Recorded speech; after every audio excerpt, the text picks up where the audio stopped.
approximately 73 callers. So we're going to begin this afternoon's part of the testimony, and we will go until 4 p.m. With caller number 74, Laura Russ. I'm going to also mention the next several speakers so they can just get ready in line to press *6 as soon as their name is called. We'll begin this afternoon with caller number 74 will be Laura Russ, 75, Devika Guy, 76, Amy Mimic, 77, Michael Green, 78, Ebony Chambers, and 70.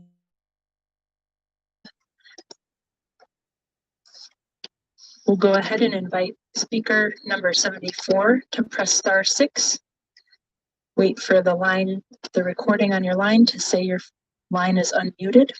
Make sure your phone is unmuted and go ahead. Speaker 74, do we have you?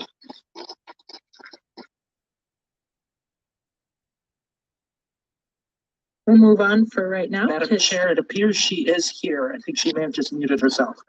Oh, I see that. We'll give her just a moment. Hello, this is Laura. Hi, we can hear you, Laura. Hello? Thank you and welcome. Okay. Thank you. My name is Laura Russ, and I'm a resident of Minneapolis, and thank the council members for your service during this difficult time. This summer, the city shared incredible unity that could have been built on to achieve change so that all residents are safe in their encounters with police and in their encounters with their fellow community members. Unfortunately, instead of building on that goodwill, some of you chose to recast it as an either-or and determined that punishing the police department through the budget process was the only path forward. Building on resident unity would mean working towards a shared path of public safety by listening to the chief's experience instead of lecturing him about administration of a department that many of you still know very little about. Building on resident unity would mean lifting up crime victims instead of dismissing their concerns. Instead of unity, the council's divisive approach has led only to punishing the residents of Minneapolis through rising crime. In unity, our city fully believes that violence is complicated and has root causes that need to be addressed through funded programs, as the council is also doing. However, it does not remove the crucial need for public safety enforcement that is best done by a politically supported and resourced police department. When political leaders rightly denounce police violence, but stay silent about rising community violence, leaders break their trust with residents and criminal opportunists take advantage of the city's vulnerability. Residents don't trust the council to take more power over the police department because many council members have shown. I'll end my time there. Thank you. Thank you so much for ending so promptly. We appreciate it. Caller number 75, Devika Guy. I apologize if I've said your name incorrectly, but your caller number 75. Please press *6.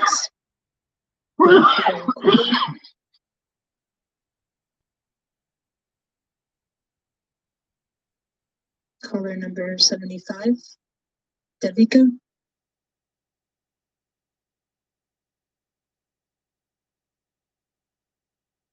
Okay, moving on. Caller number 76 is Amy Mimic. Go ahead and press *6. Wait a couple seconds. Make sure your phone is also unmuted.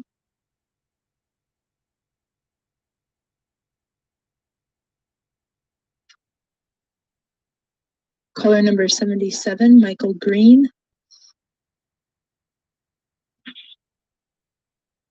Hello, we definitely have someone on the line. Go ahead and state your name and testimony. Thank you. My name is Michael Green. This is Karen Forbes on number 72. Oh, can I try I'm sorry. Again? Yes, we're going to have Michael speak and we'll come right back to you, Karen. One moment. Okay, works for me. Michael, go ahead with your testimony. So thank you. So again, I'm a 52-year-old lifelong resident of South Minneapolis. Excuse me. I'm the son and grandson of public works retirees and the nephew of a former Minneapolis police officer. I've lived in my current home in East Phillips, Ward 9, for 20 plus years.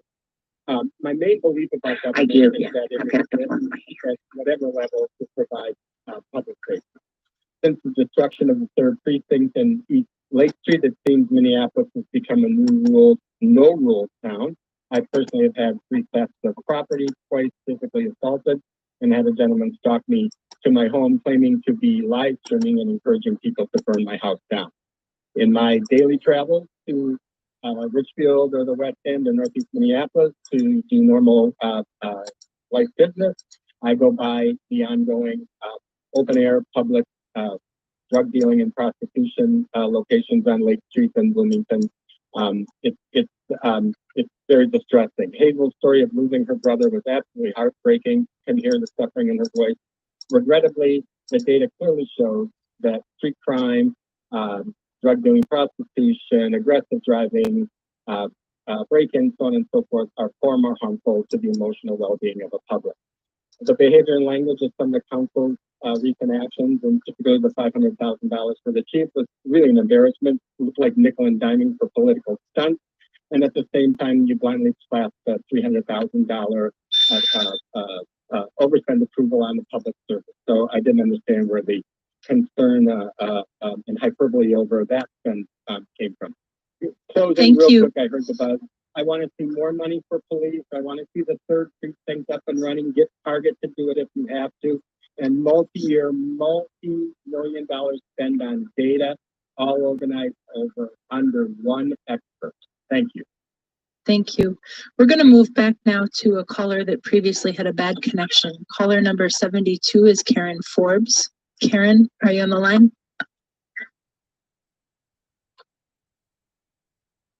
Karen Forbes, are you still with us? Go ahead and press *6. Wait for your recorded message.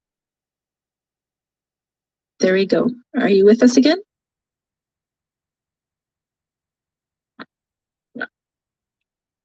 Hello. Hi there, we can hear you. Go ahead, please. Okay, wonderful. If technical stuff starts, it's kind of like just let me know, and I'll submit my testimony by email. But anyways, I'll go on. Thank you, Madam Chair, for letting us speak today. I'm a 30-year resident in the Central neighborhood. Most of those years, 29 of those years, were spent in a very quiet, wonderful neighborhood where we worked with the police, and we had a lot of success with that. However, this last year, starting with the summer, really, it's been really bad. There's been 2 homicides within a block of my house, and there's been a lot of shots fired. One of them came into my living room and nearly hit me. So it's just really been bad. And I know this committee's job is to make decisions regarding Mayor Fry's 2021 budget. I just want to share a couple concerns I have. One, with the exponential increase in crime, how could the mayor really do his job with the budget that he has? Just last week, Chief Arredondo said they are hemorrhaging, and they can't provide the bare necessities of responding to 911 calls. And let's see, if there are 2 emergencies at once, then one of the parties are out of luck. Apparently, doing investigations or monitoring crimes like gangs, prostitution, or other crimes that require more time and attention also fall by the wayside. And these are things that we had before, years ago. And then there was they also do. Oh, is that the buzzer? It is. Go ahead and finish your last sentence.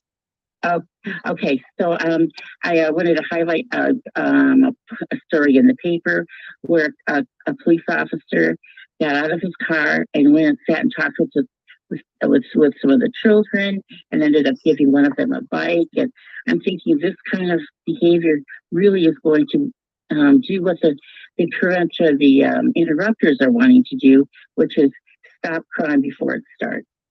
And I was really I'm going to have to pause you there. Thank you. I appreciate it. Moving on to caller number Okay, 78. Caller 78 is Ebony Chambers. Go ahead and press *6. Wait to hear that you're no longer muted and make your comment.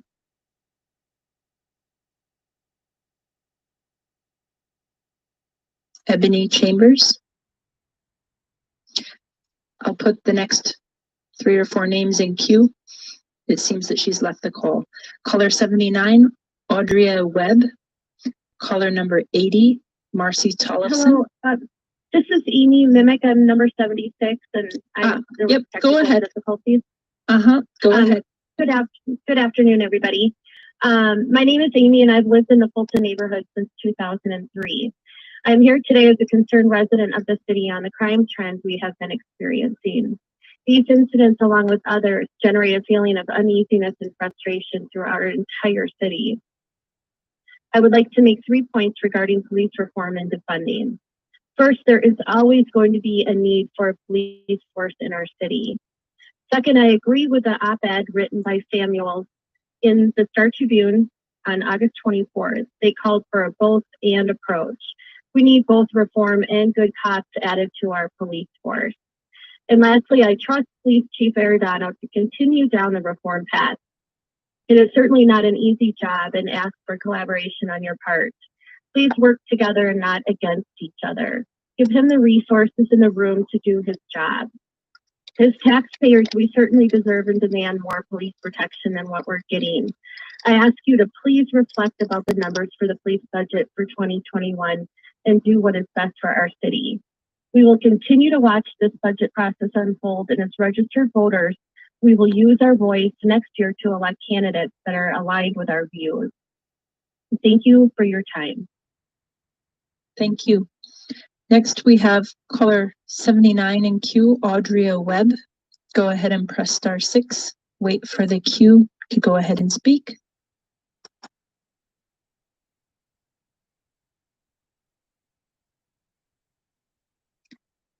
Caller number 80 is Marcy Tollefson. Marcy, go ahead and press *6. Make sure your own phone is unmuted. I am Marcy Tollefson. I live in the Welcome neighborhood, Ward 12. Thank you. We have lived in our home for 52 years. I've been a very involved citizen. I started SENA, the Spanish Area Neighborhood Association, chaired our NRP committee, and have volunteered for years at PREPAC. I am a senior citizen who is concerned about going to the gas station, the grocery store, the drugstore in my own community. I am very concerned about rising crime, shootings, home invasions, carjacking, purse snatching throughout the city. I am not yet a statistic, but I'm afraid I will become one if we do not have adequate policing. We have an excellent police chief. He needs adequate staff to put his plan into place. There is need for reform in our MPD, but we need good officers willing to work with the community. The police need our support from the top on down. When morale is low, it reflects on service. Please adequately fund our MPD so all citizens can feel safe. After losing so much in our community to the riots in May, taking away our police is adding insult to injury. The council should continue with plans on how to supplement the MPD with other programs, but do not decimate our police department. Our city needs to heal. That process starts with people feeling safe. We need our police. Thank you. Thank you. We're moving on to caller number 81, Robin Block. As Robin gets unmuted with *6. I'll just state the next few callers are Vanessa Haight, 83, Therese Martin, and 84, Lance Lamont. Hi, is this Robin? Yes. Welcome. Thank you. Thank you for giving me this opportunity. I am a resident of Ward 12. I have been for about 20 years, and I support the majority of callers today in asking that the City Council provide the resources that Chief Arredondo has requested. What I am seeing happening on the City Council is not a healthy debate about what is best for our residents, but rather a fight for who gets to be the hero in this time of crisis.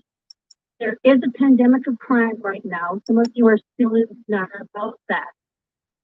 And that everybody has their own ideas on how to solve this pandemic. But how about if we look to the experts in the field, the main one being Chief Arredondo, who has worked his entire adult life in this arena and has the best insight as to what will work. He is open to change and reform, and he has proven his ability to reach out to the community for partnerships. Officers, you are all fighting within your own house by blocking Chief Arredondo and the mayor to bring about reform by using the power of the purse. This is not what we need to see as we continue to daily live in fear of being the victim of home invasion, assault, carjacking, gun violence. I beg you to all step outside of your echo chambers and witness this violence that is going on in our beloved city. You must put our welfare and protection above your individual egos. I demand that you fully fund the police budget as submitted by the mayor and the chief. And if you don't, I assure you that I, along with others, will work to vote you all out next year. Thank you. Thank you. Caller number 82, we have Vanessa Haight. Go ahead and press *6. Wait to hear you're no longer muted. You might be calling in from a different line. I'll also call up caller number 83, Therese Martin. Go ahead and press *6. Wait for the message.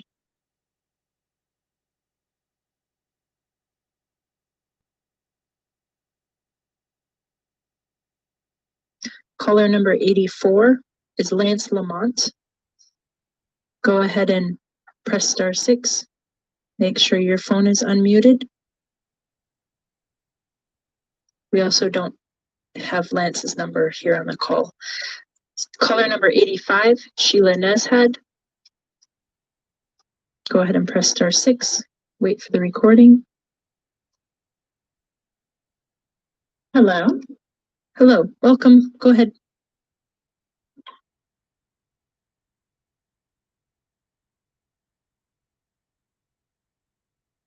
Hello, caller. Go ahead and state your name and your testimony. We can hear you. Can you hear me? Okay, great.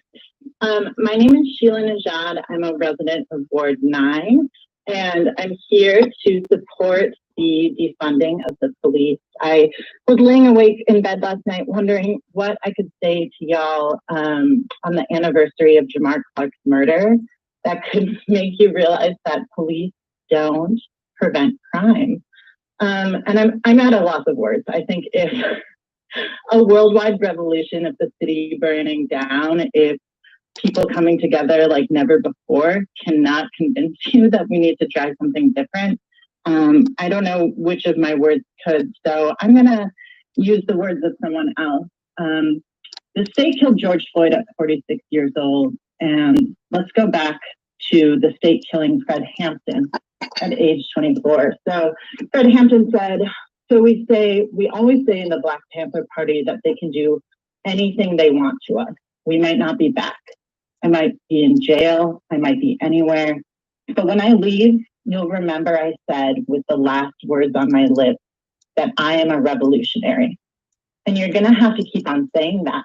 You're going to have to say that I am a proletariat. I am the people. I am not the pig.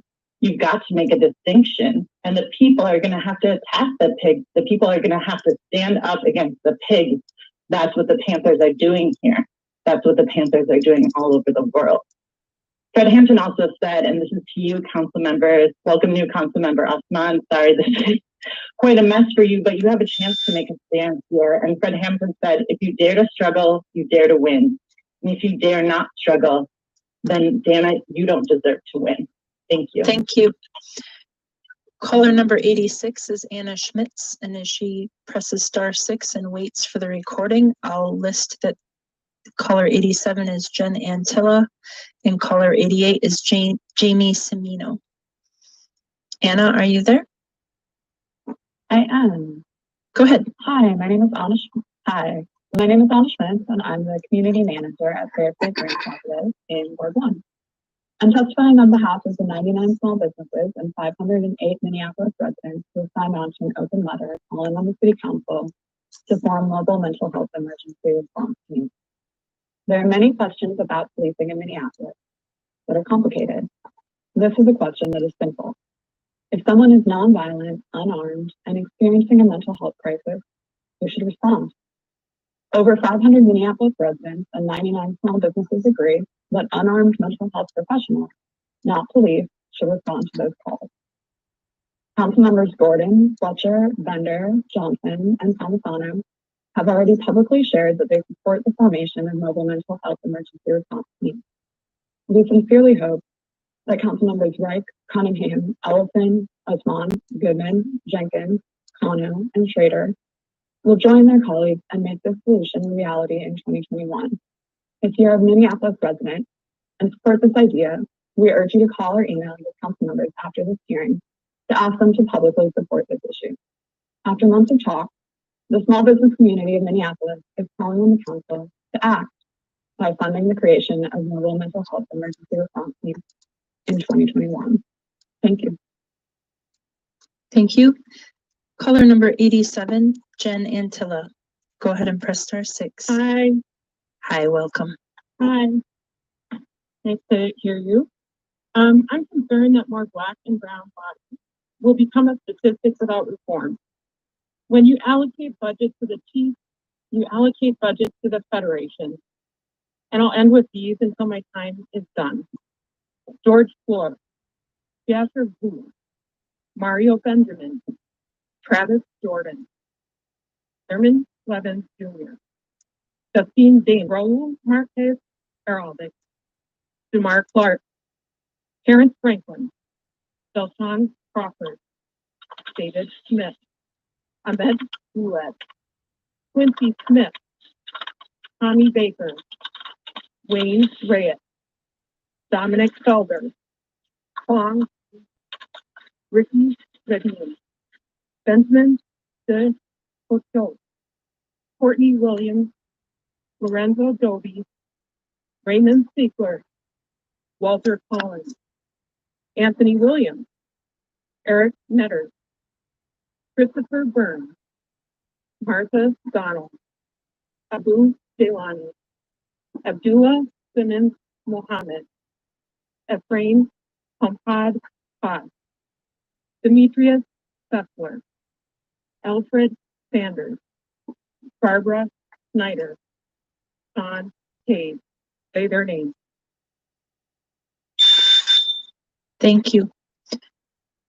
Next, we don't see them on the line, but are callers 88, 89, or 90 on the line, and could they press *6 and unmute their phones? We have Donna Nest, Molly Moss, and Rick Myhofer. Are any of these people on the call? If so, go ahead. I'm on the call. Oh, I'm sorry. Actually, I was dealing with the wrong list. Is that I'm on Donna the call. Nest? Yeah, Donna Nesty. Nesty. Go ahead. Yeah. That act was really hard to follow because I really identify with Black and brown people who have been victimized by the police. I've seen it, but I don't want to throw the baby out with the bathwater. I don't want to take funding from the police department, which is 12% of the budget. We need it 80 to take it from the 88% of the budget. We need intense training for the policemen against racism. We need that. We need more money for the police, not less.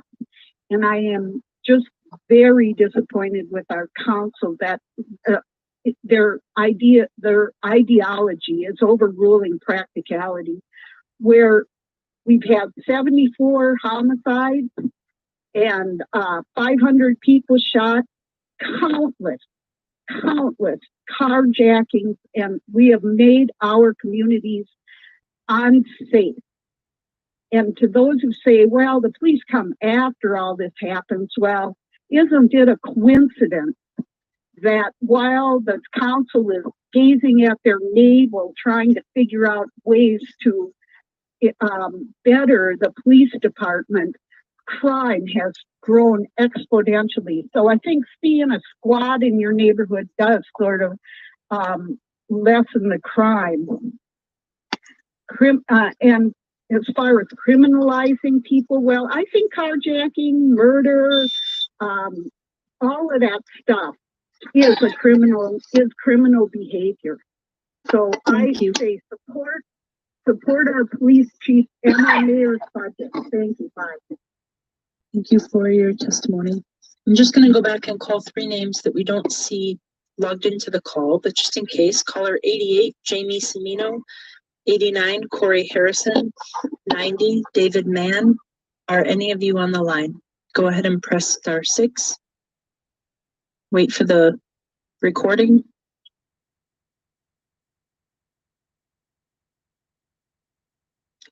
I'm not hearing these callers that had maybe called in from a different number. Caller number 92 is Molly Moss. 93 is, hi, welcome. Go ahead, Molly. Yeah, thank you for allowing me to speak. I live in Minneapolis and moved into the Lovely Hill neighborhood about 3 years ago.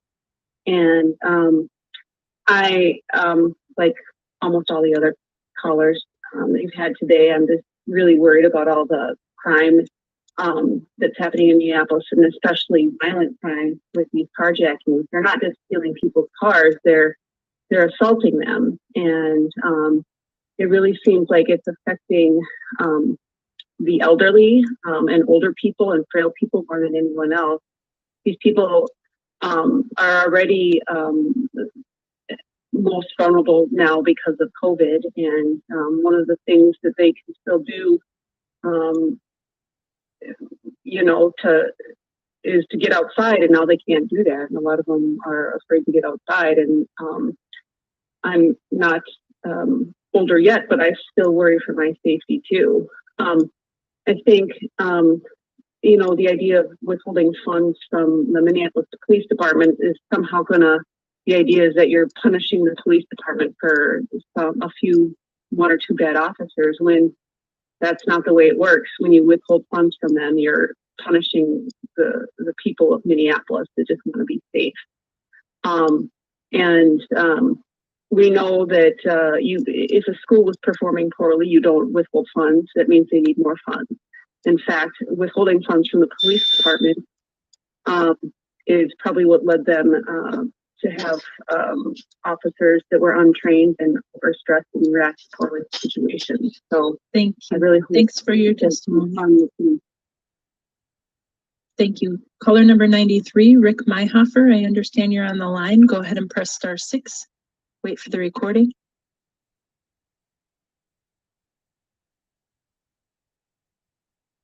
Caller number 94, Ruby Levine. Go ahead and press *6. Wait for the recording. Can you hear me, or Rick Myhofer? Yes, we can. Go ahead. Welcome, Rick.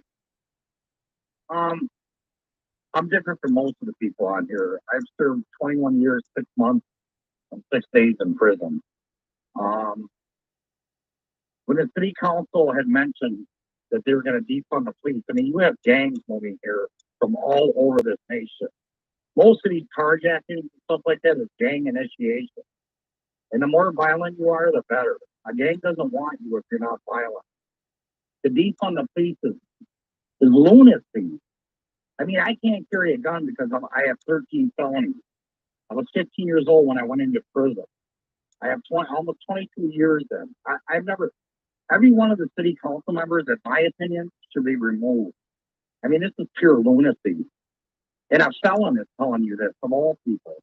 I rely on the police because I can't carry a gun. Otherwise, I'd have 3 or 4 guns on me, and I'd use them. I mean, this is ridiculous. You people need to get your act in order. I mean, what are people paying taxes for? I don't get you guys. And the mayor, he's a coward. Honestly, give the police what they need to do their job effectively. And this, we need treatments and this and that. You ain't going to have none of that if you don't have social order. You can't have social order without law enforcement. It won't work. You can see it already on the street. I mean, it's going to get worse here. I don't understand you people, what you guys are doing in office. And then you guys hire your own private security team? It's ridiculous. That taxpayers' expense. Thank you. Thank you for your testimony, Rick. Thank you. Caller number 94, we have Ruby Levine. Is Ruby on the line? Hi, can you hear me? Yes, we can. Thanks. Go ahead. Thank you. This is Ruby Levine. I have lived in Minneapolis for almost a decade. I currently live in Ward 9, just off Lake Street. I hear a lot of people asking why we can't fund both community solutions and the police.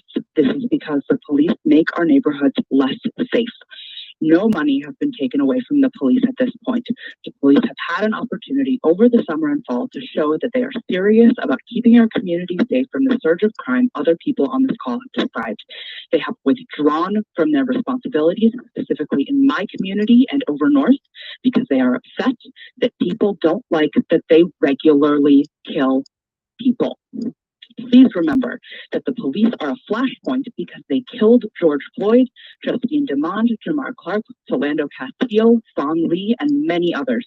It is sickening that bike lanes have come up more on this call than George Floyd. It is disgusting to hear people complain about their property taxes and avoid the core reason many Minneapolitans want to move money away from this state-sanctioned violence and invest in our communities instead, not in addition to funding the police. Please provide funding to meet the yawning gaps in social services that drive crimes of need from hungry people who have had no relief in months of the pandemic. Please fund Southside Harm Reduction, the Sex Worker Organizing Project, and help our homeless neighbors find places to live. The police do not, even by their own estimation, prevent crime. Please invest in the solutions that do. Thank you. Thank you. Caller number 95, Andrew Falstrom. I understand you're on the line. Go ahead and press *6 and wait for the recording. I'm Andrew Falstrom. I live in Minneapolis in the epicenter of both the uprising and continued violence. Let's be clear, Jacob Fry's cops murdered George Floyd. They have been Rondo's cops and his people under his strict command for the past 3 years and his entire career. Now you want to tell us that more cops are the best way forward, the best deadly tool to use, when we have been experiencing their slowdown and their personal retaliation for decades?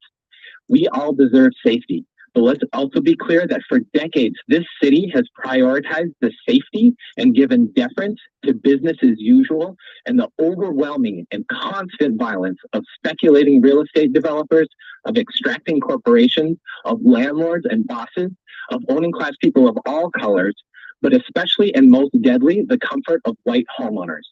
This overwhelming violence has caused the devastation of renters, young people, wage workers, and people of color. What you see now are the results of that violence before us. You saw it in living color this summer at the 3rd Precinct, offering as your primary answer to send in your guns to squash the results of decades of violence and exclusion and wait again to attend to the underlying structural disease is absolutely ridiculous. In the late 60s, there was a citywide conservative white law and order backlash to the uprising on the north side. I would ask everyone to learn your history, track your racial patterns, and do so much better. Cops aren't the cure. Yeah, they are. Thank you. We do need to ask there not to be other chatter. Please mute that caller. Sorry. We have caller number 96, Heather Magnuson. If Heather Magnuson is on the line, we don't see her number as registered. We'll also invite caller 97, Valentina McKenzie, to go ahead and press *6. This is Heather Magnuson. Hi. Can you hear me? Yes, thanks. Go ahead. Okay, thank you. After listening to the past couple of callers, there's clearly a lot of very passionate opinions on this topic. My name is Heather Magnuson. I have been a proud South Minneapolis resident for about 17 years. I do want to see all of our Minneapolis citizens be safe, but I am sickened to see the explosion in crime that's been occurring for the past 6 months and the lack of support our council has shown for Police Chief Arredondo. I personally have been a crime victim, as have some of my neighbors and many people on this call, and quite frankly, we're tired of it. There's no reason we cannot and a culturally proficient police force while still recognizing that there's a gaping wound that needs to be repaired with more than just a Band-Aid. In fact, it feels as if council is not even interested in giving MPD a Band-Aid. The divisive rhetoric continues to open this wound further. The concepts of accountability in policing and recognizing that we still need a certain number of officers to keep us safe do not need to be mutually exclusive. Please support Chief Arredondo by approving the mayor's budget. He has a proven record of trying to build community connections, as evidenced when the riots started bubbling up downtown when the young man shot himself in the head, and rumors started floating around that it was an officer-involved shooting. Chief Arredondo was able to connect with community leaders who were then able to quickly get the word out that the information rioters had received was incorrect, and the rioting ceased before it got out of control. He can't keep doing his job without the appropriate amount of resources. Further, every department has had to implement budget cuts due to COVID. I'm curious what cuts the council has made. Aren't you all getting pay increases in 2021? And are you still operating with 2 aides each? Have you considered giving up some of your resources to help shift some of the money either to Minneapolis Police Department or other resources to keep us safe so that we can properly deal with this crime explosion? Please, I beg you to start listening to your constituents and to do the right thing by supporting the mayor's budget. Thank you. Thank you. Caller number 97, we have Valentina McKenzie. Valentina, if you're on the line, go ahead and press *6. Sounds like we have you. Yep. Welcome. My name is Valentina McKenzie. I'm here as a community leader and I work for Big Schools. We are located at 37th and Chicago Avenue South in Ward 8. We are a business that has been impacted by the murder of George Floyd. We sit inside of the autonomous zone and have gone over 175 days with no police in an 8-block zone. I build with a group of Black leaders and community members that are called future fighters in that space. We learn about the things that actually keep our community safe. Housing, good paying jobs, mental health, and addiction services. Schools. When you ask yourself what caused our city to be the way it is, let me remind you that our city was standing before the murder of George Floyd. The police are what caused this. The police do not keep our community safe. Police reform does not work. It was against the law when officers had needles on the neck of George Floyd for 8 minutes. It's not just a few bad officers either that are out here murdering Black and brown folks in our community. What about Officer Mike Reinberg? What about Dustin Schwartz? What about Dan Mays? Oh, excuse me, he's not an officer, he's now a lieutenant. Our community is facing consequences for a problem that has been broken and needs to be fixed, but has been left hanging on for dear life. This is the definition of insanity by continuing to invest into the police that do not keep our community safe. I'm asking you and yet begging you to be bold and look at the root problem in our community. We need things that keep our community safe. We are asking for $600,000 to be invested into community contracts and for 6 investigators so that you can actually protect and serve the workers that are on the front lines during this COVID pandemic. Do what you need to do, keep our community safe, and stop funding these killer cops. Thank you. Our next caller, it doesn't look like we have his registered number on the call, or her, I don't know. Iman Hassan. Is Iman Hassan on the call? Go ahead and press *6 if you are. Hello? Iman Hassan? Hello, Iman? I'll move forward to Akira Yano. Is Akira Yano on the call? Caller number 99. Go ahead and press *6. Hello, council members and staff. My name is Akira Yano, and I'm a resident of Ward 10. I am not here to suggest that you divert funds from NPD into our communities. I'm here to demand that you do so. As a resident of Minneapolis, I'm fed up with the atmosphere of fear and indifference to community safety.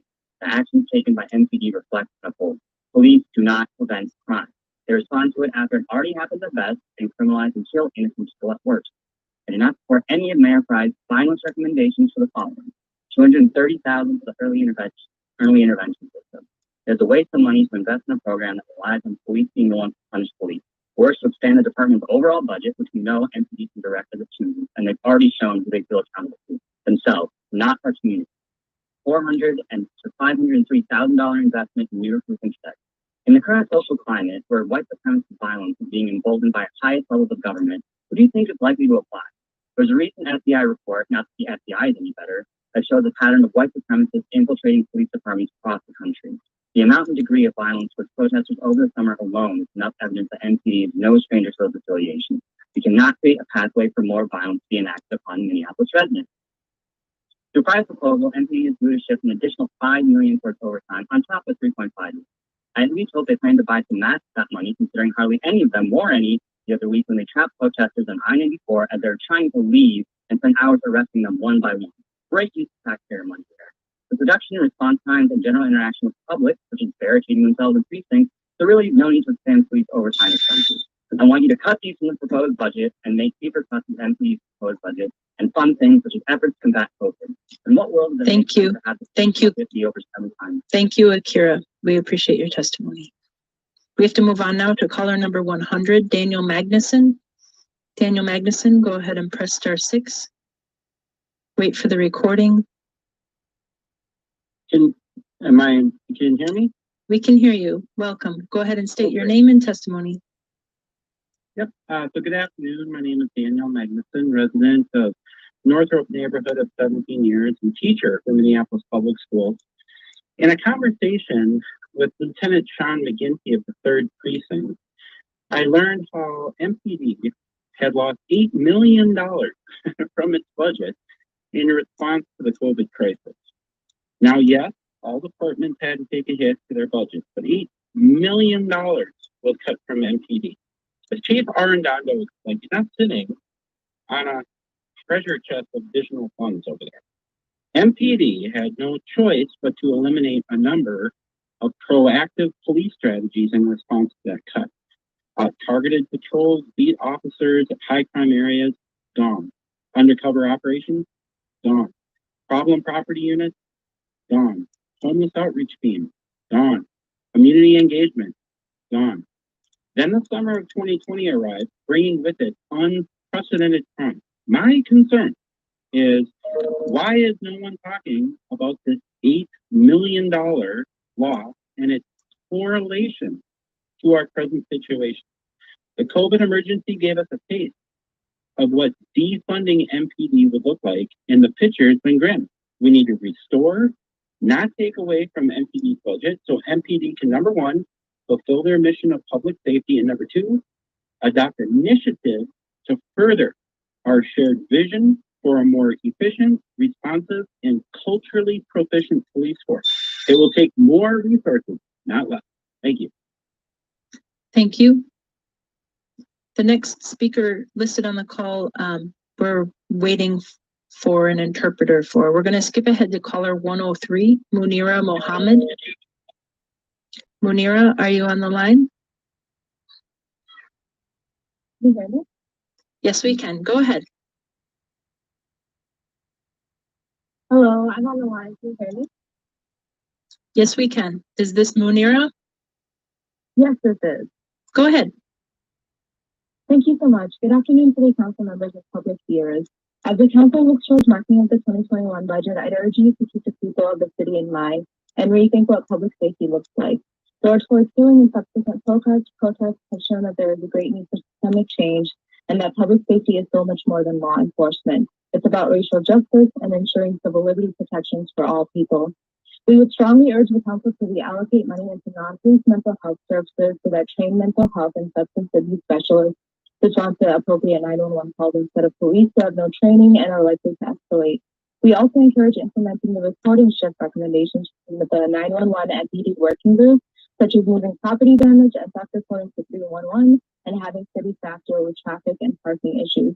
Violence prevention should also be a focus, with more money moved into the Office of Violence Prevention, creating programs for victim support, community navigators, and neighborhood safety organizing. Overall, it's time that the city reinvested in historically underfunded areas such as housing to curb the homelessness epidemic and other similar initiatives in a way that truly makes our community safer and neighborhoods more equitable. Envisioning a new form of public safety is for the benefit of all people in Minneapolis. Thank you for the opportunity to speak. Thank you. We're going to move back just a bit to Erica Castro, who is on the line with her interpreter, Brianda, to assist us. Welcome. Thank you for coming to this public hearing.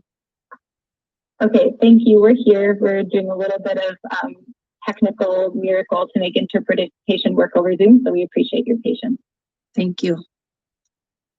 Erika, ¿está lista para hablar? Sí. Ándale. I'll be interpreting simultaneously. Sí, ya. Good afternoon. My name is Erika Castro. I'm a member of the group.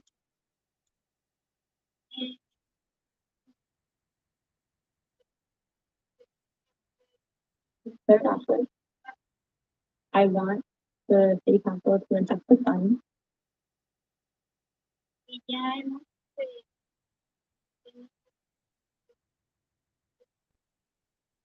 that we've had in jobs like my job. Wage cut.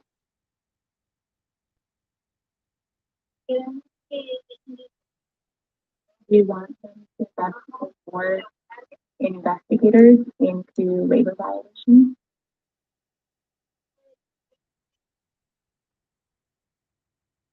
To help the workers be able to have their rights respected. Volunteers.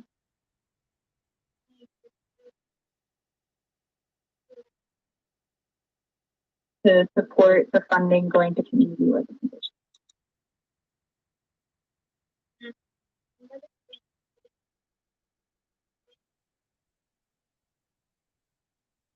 It's worth it to invest more money in educating and helping workers.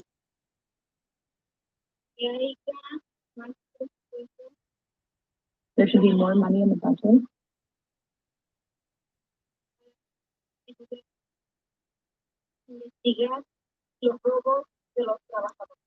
To help investigate wage theft from workers.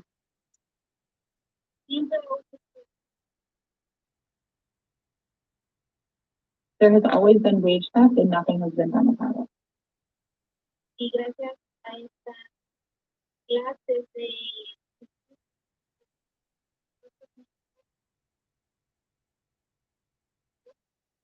And thanks to Fitul and other organizations, we're training ourselves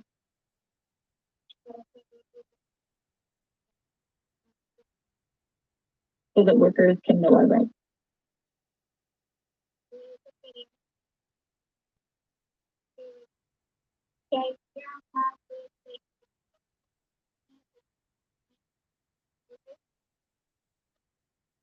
So we want there to be more than just 6 investigators and $600,000 in funding.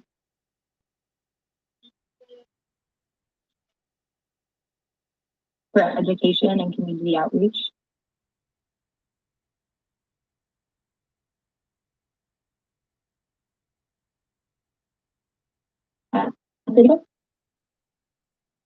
Thank you very much. Just a second.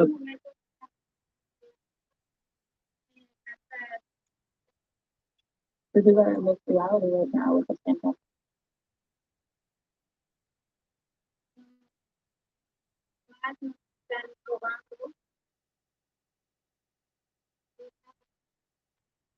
In addition to that, we are having our wages stolen, and we don't have good ways to address that.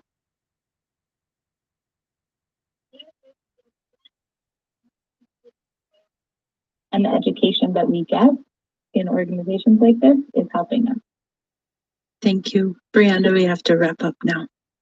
Erika, dicen que usted puede decir una cosita más, pero...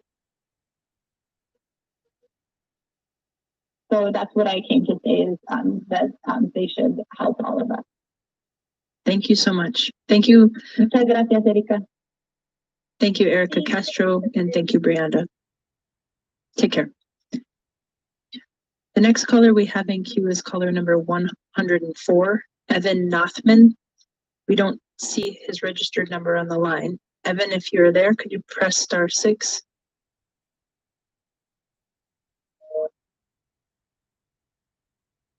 We do think we have caller number 105, Tess Dornfeld, on the line. Tess, go ahead and press *6.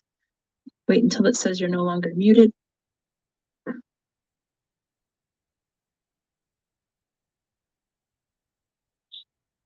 Hi, Tess Dornfeld, Ward 3 in Northeast. Great. I recognize that we've all been taught our whole lives that this false narrative that police provide safety, but it's a myth. It has never been true, and it has especially never been true for communities that are already marginalized in other ways. In 2016, researchers at the University of Cincinnati analyzed 60 studies and found that more cops does not lead to less crime, and fewer cops does not lead to more crime either. And if we look at what's in the proposed budget, how does nearly $1 million for mounted police keep us safe? How does $8.6 million for MPD's PR department keep people safe? That's the same amount for PR as the entire allocation for affordable housing.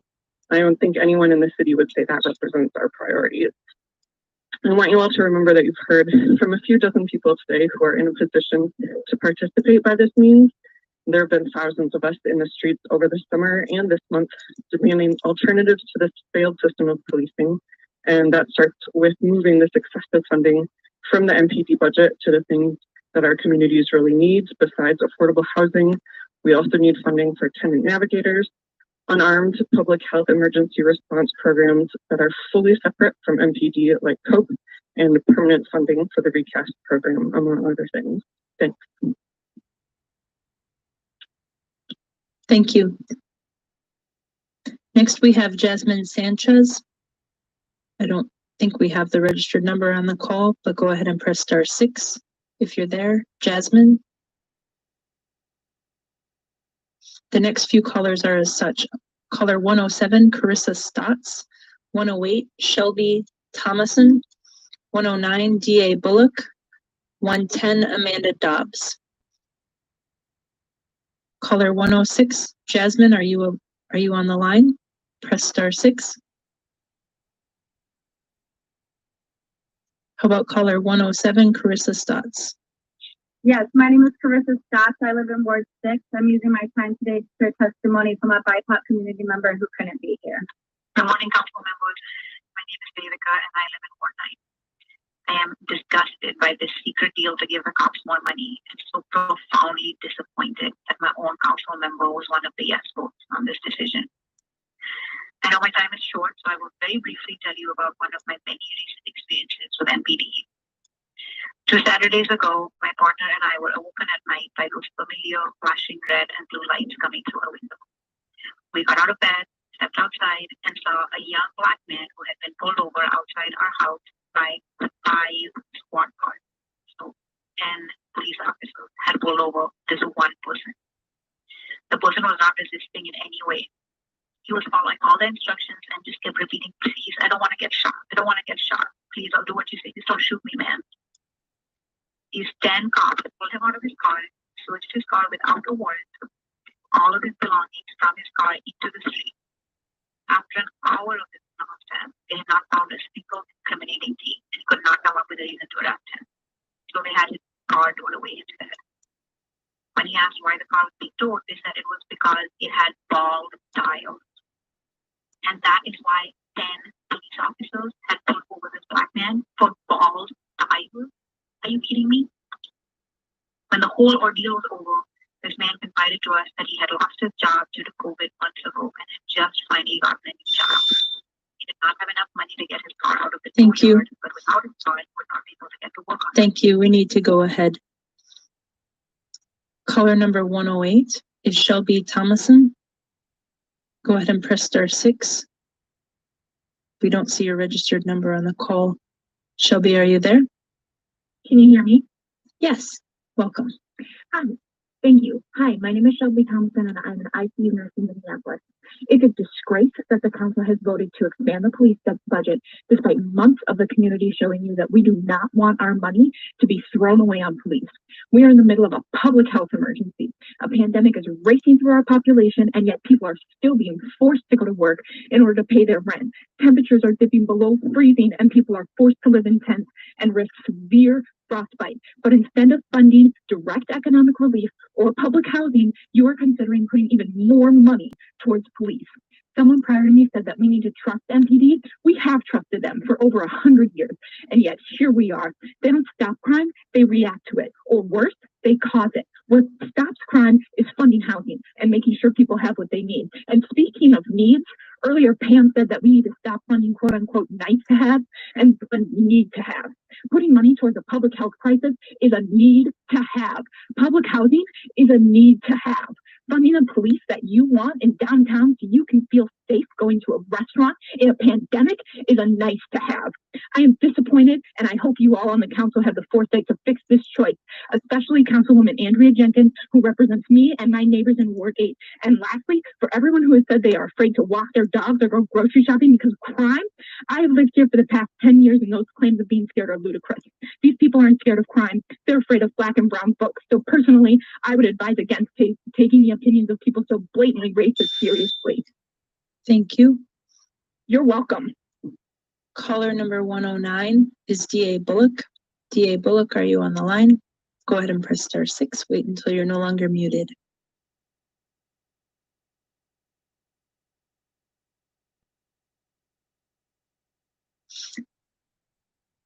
Moving on to caller 110, Amanda Dobbs. Go ahead and press *6.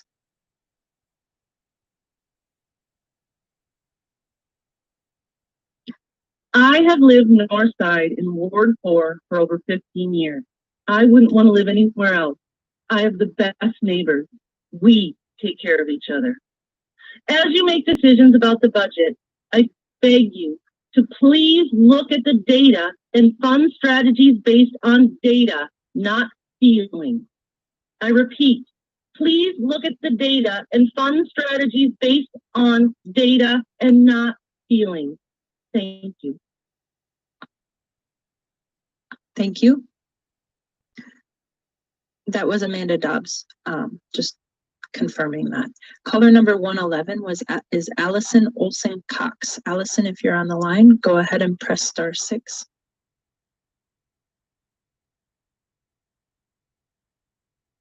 Hi, this is Allison. Can you hear me? Yes, we can. Go ahead. Okay.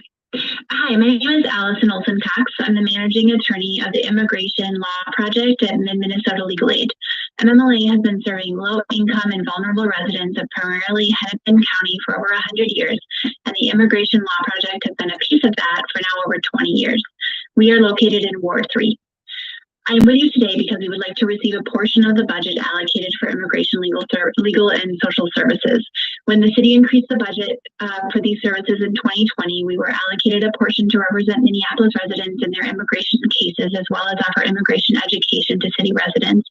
Unfortunately, that amount was recouped and we did not receive any funds from the city in 2020. We understand that this is an unprecedented time and that money is tight. However, we also know that our immigrant community members are being hit disproportionately hard during this time, and they need more, not less, flexibility in the services they receive. We work closely with the city, community organizations, and other immigration legal service providers in the area. The city residents benefit from our participation. Our project is unique in that we are within the larger organization of MMLA and are able to offer holistic legal services. For example, when the city's Immigrant and Refugee Office asked for our help to disseminate information about stimulus check eligibility to incarcerated individuals, we worked with our tax unit to get it done. We have also been at the forefront of offering education and expertise in the area of public charge.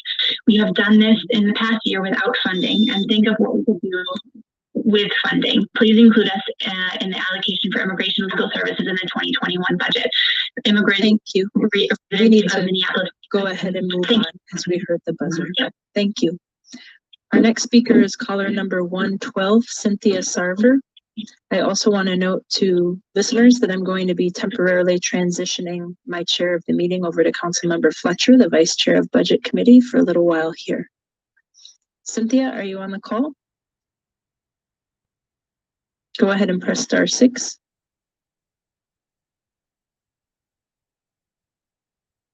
Cynthia Sarver.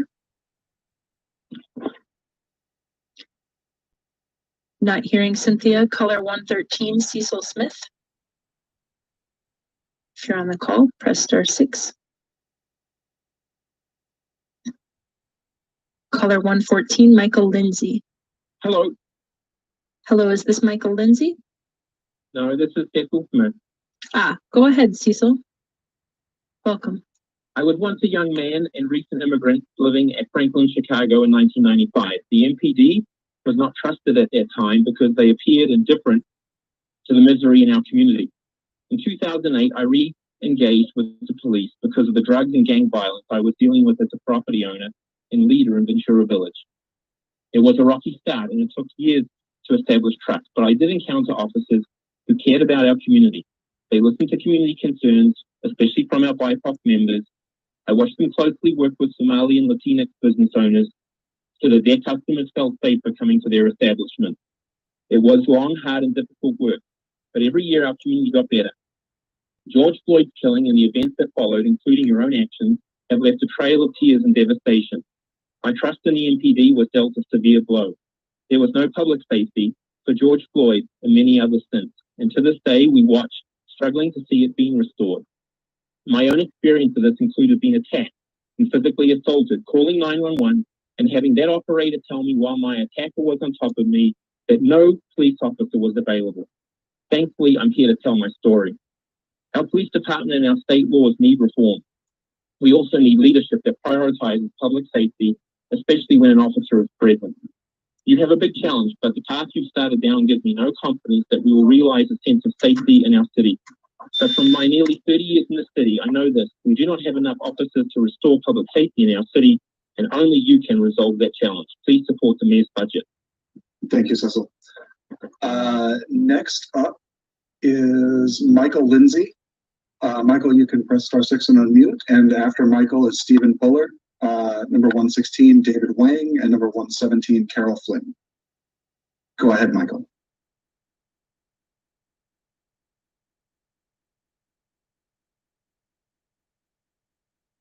I'm not hearing Michael. Stephen Bullard, if you're ready, go ahead.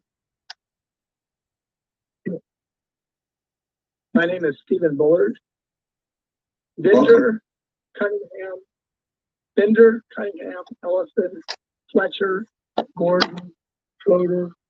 We're going to remember your no vote when I came to you and asked for help for that $500,000 to try to stop the bleeding in this entire thing. And we'll also remember you approved the spending of $152,000 for 3 members of the council for their own personal safety.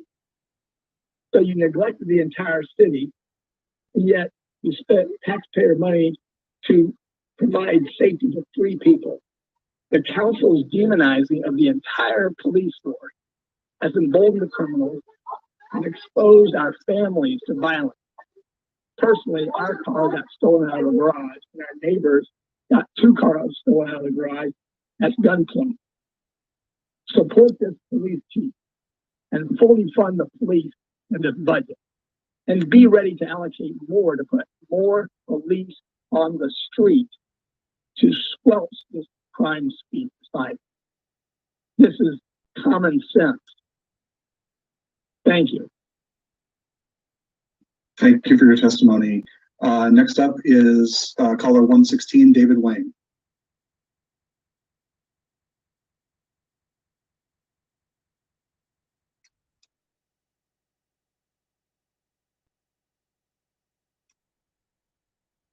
I'm not hearing David, so I'll call number 117, Carol Flynn.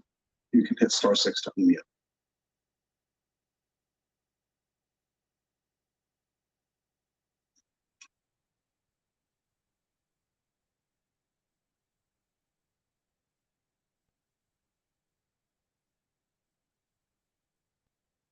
I'll go ahead and call on caller 118, Lillian Garrettson.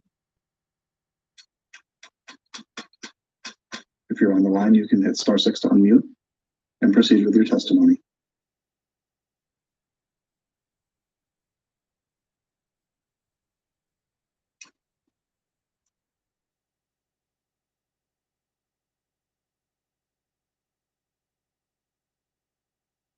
Caller 119, Celeste Robinson. You're invited to speak at this time. Following Celeste, we'll have caller 120, Emily Collins, caller 121, Marjorie Kuriopoulos, caller 122, Elizabeth Lindsay.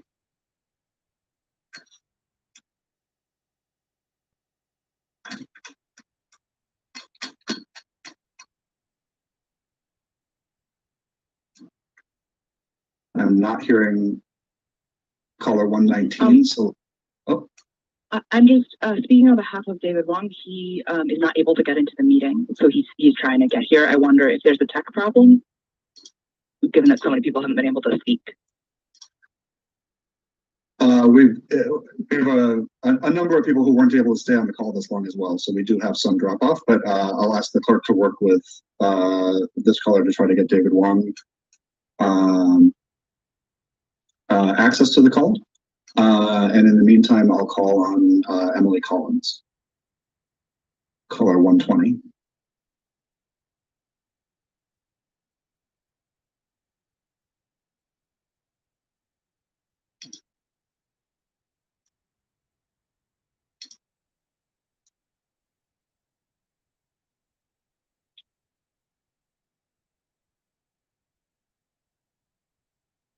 Caller 121, Marjorie Kuriopoulos. Please hit *6 and unmute.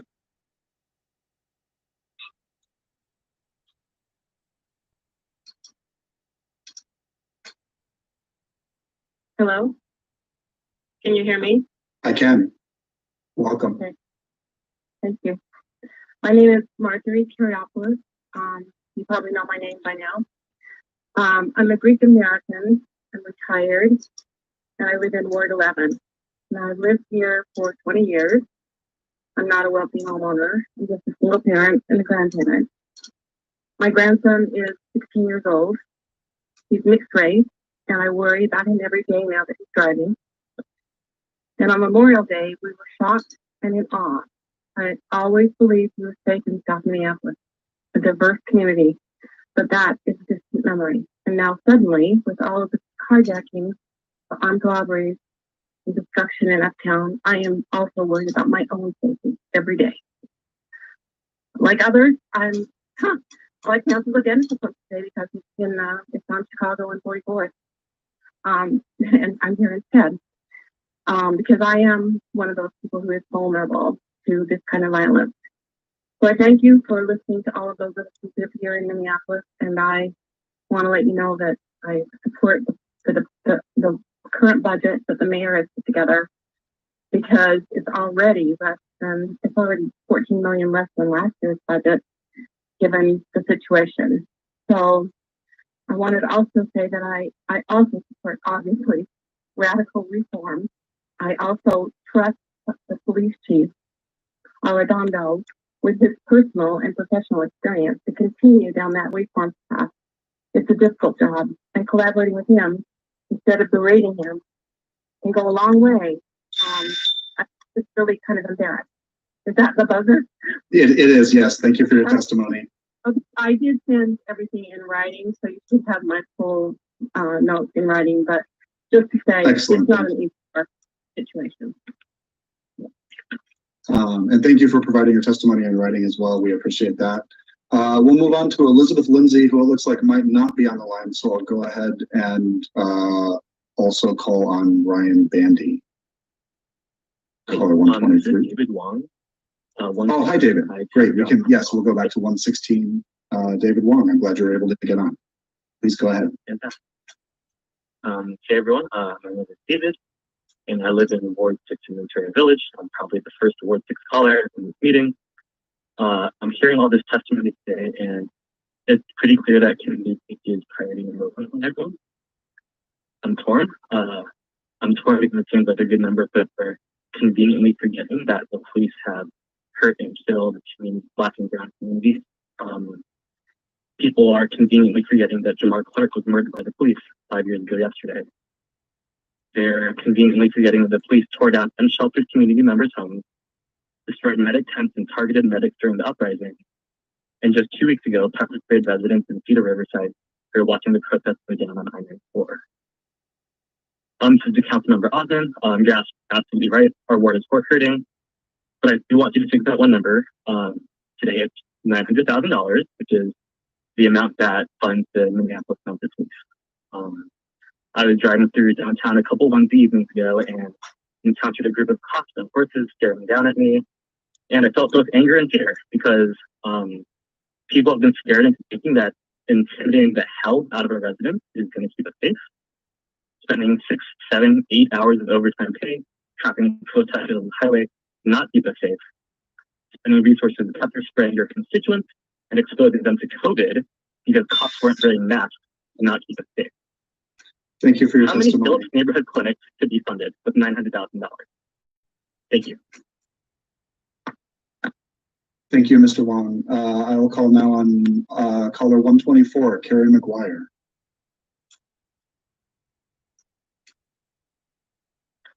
Sir, I'm present. Can you hear me? I'm caller 122. Oh, yes. Thank you. Please go ahead and proceed. Thank you. My questions are about the reality of the chief's presentation October 8th, which said there will be 531 sworn officers for a city of maybe 500,000 people next year. And Director McPherson's analysis of 25,000 unstaffed hours being included in that. really reduced number of staff. And I wonder how you can reimagine anything, never mind provide a minimum of service with officers exhausted, demoralized, and stretched terribly thin. There'll be no new training possible with this staff figure. The other question I'd like to ask is about the possibility of looking at the budget differently as a whole. I've been researching the bike lane figure of 70 million and the 7 million in upgrades to the impound lot and the street meters. And I wonder what we're trying to achieve by, first of all, extracting potential fines from a struggling population. And second of all, not thinking about something else that could perhaps be done with $77 million. That's just a civilian's analysis. I haven't been able to dig into the entire budget, but does it make sense to provide bike lanes that are useful half of the year when we have the devastation on Lake and beyond?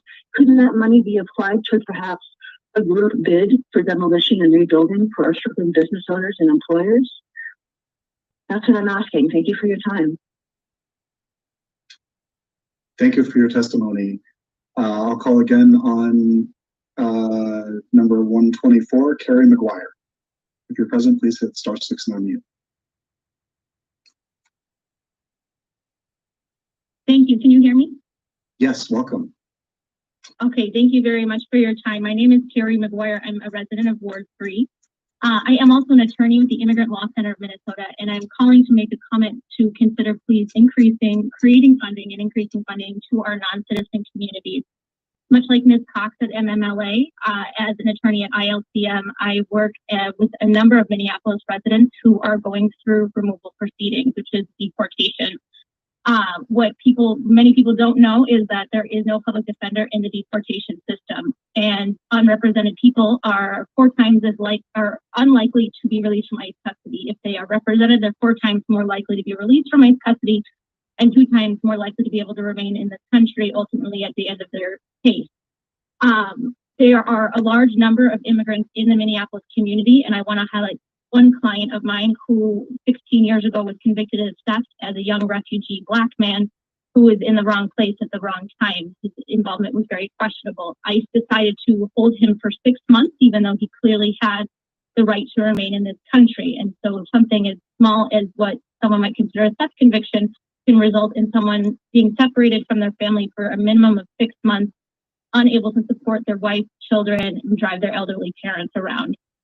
Because there is such a large immigrant community here, I encourage looking into how we can provide public safety in the form of supporting our non-citizen residents. Thank you. Thank you for that testimony. I'll call next on speaker 125, Ethan Johnson. Ethan will be followed by speaker 126, Katie Capistrant, 127, Becky Johnson, 128, Emmy Gakic.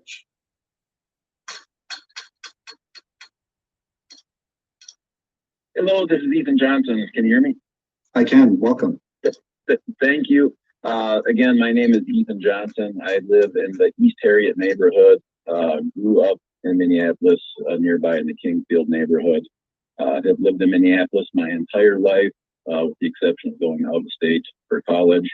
I now own a business in the city of Minneapolis, as well as 7 rental properties in the city of Minneapolis. And I would like to say that I fully support the mayor's budgets to fund the police department.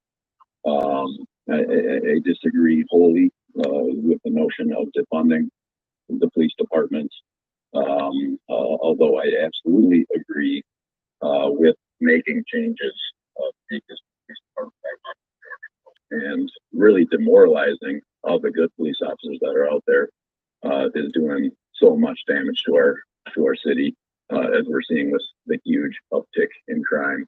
I also would like to point out, I said I own 7 rental properties in Minneapolis. I'm currently selling some of those because I don't feel confident in the direction our city is heading, and the lack of law and order is a huge driver in that.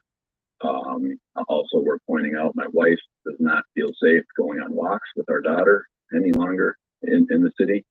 I think that public safety needs to be our #1 priority when we're looking at Thank you for your testimony. Thank you. Next, we'll call on caller 126, Katie Capistrant. Katie, please hit *6 and unmute and share your testimony.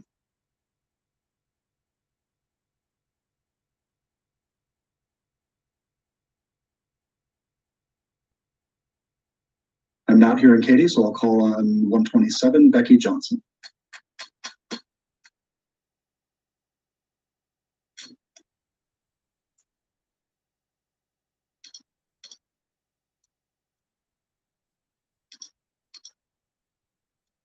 Caller 128, Emmy Gakich. Can you hear me? Yes, welcome. Hello, can you hear me? Yes, we can hear you. Perfect, thank you. Hi, my name is Amy Gachai, and through listening to this, I've been thinking about how we spend more money on the Minneapolis Police Department than any other department in Minneapolis. 37% of the proposed budget. More on police and mental health, more on police than housing, more on police and harm reduction. And I have to ask, how is that sustainable? What are we doing to reduce crime before it happens? What are we doing to improve the social determinants of the lifestyle of our neighbors? What are we doing to ensure that those who have mental health concerns or need domestic assistance are getting the help they need? What are we doing to lower crime? Many of these testimonies are a testament to how ineffective the Minneapolis Police Department is. They show up after an event happens and aren't true crime preventers. I urge City Council to consider the true implications of what continuing traditional policing looks like, because I know as a high school student, my fellow peers feel unsafe around cop cars, avoid hallways where SROs are typically placed, and are still reeling from the brutal events of this summer. MPD has a historic legacy of brutality, racism, and undeniable disconnection with what Minneapolis residents want, need, and stand for. And that feeling of unsafety and fear that many of you are describing is becoming ever more present as we continue to see a failure to create change within our justice, safety, and policing systems. More money cannot reform this legacy. More money cannot hold MPD accountable for their egregious crimes. More money is not a solution. Bringing in more officers without making significant changes to the way we approach community safety and the way we consider policing is irresponsible and contrary to the promise you made to your constituents. It will not make Minneapolis safer. There are other options to police that City Council should explore. A budget that prioritizes alternative options to police and funding. The MPD is a budget for Minneapolis. Thank you. Thank you for your testimony. Next is caller 129, Kessa Andrews. Kessa will be followed by caller 130, Mary Georgievich, caller 131, Noreen Hatala, and caller 132, Robert Keene.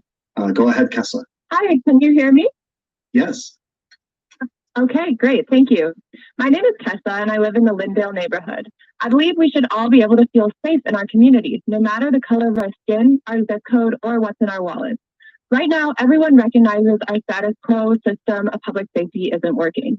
But the Minneapolis Police Department has one of the largest budgets that they've ever had. Yet it is clear we don't have the community safety we all need and deserve for ourselves and our families.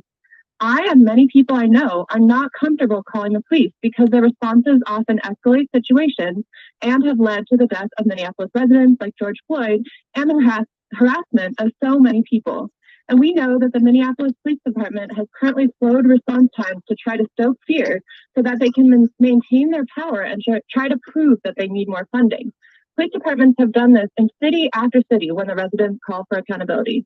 That means the Minneapolis Police Department is prioritizing their own power and profit over our community safety.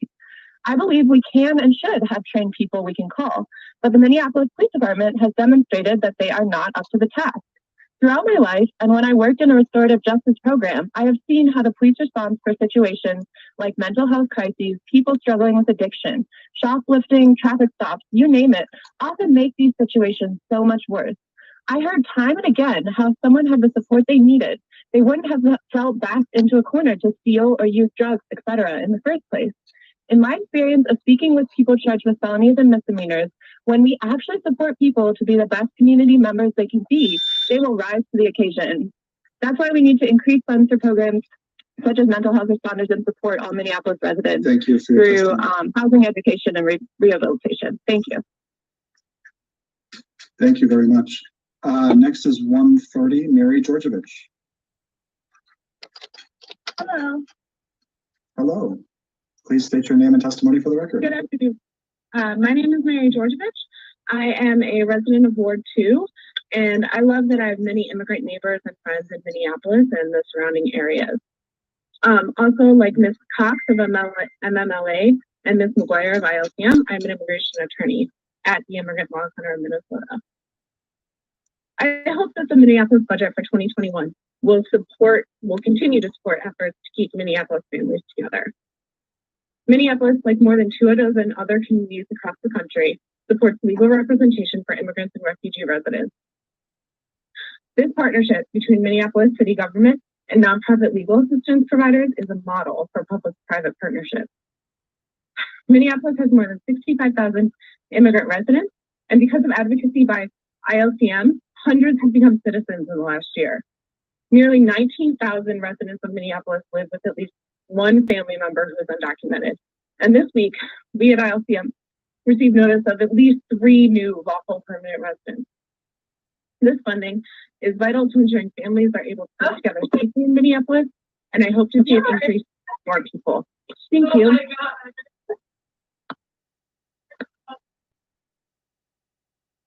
Thank you for your testimony. And I'll ask that everybody else mute themselves until you're called on. And I will now call on speaker 131, Noreen Hotala. Noreen, if you're there.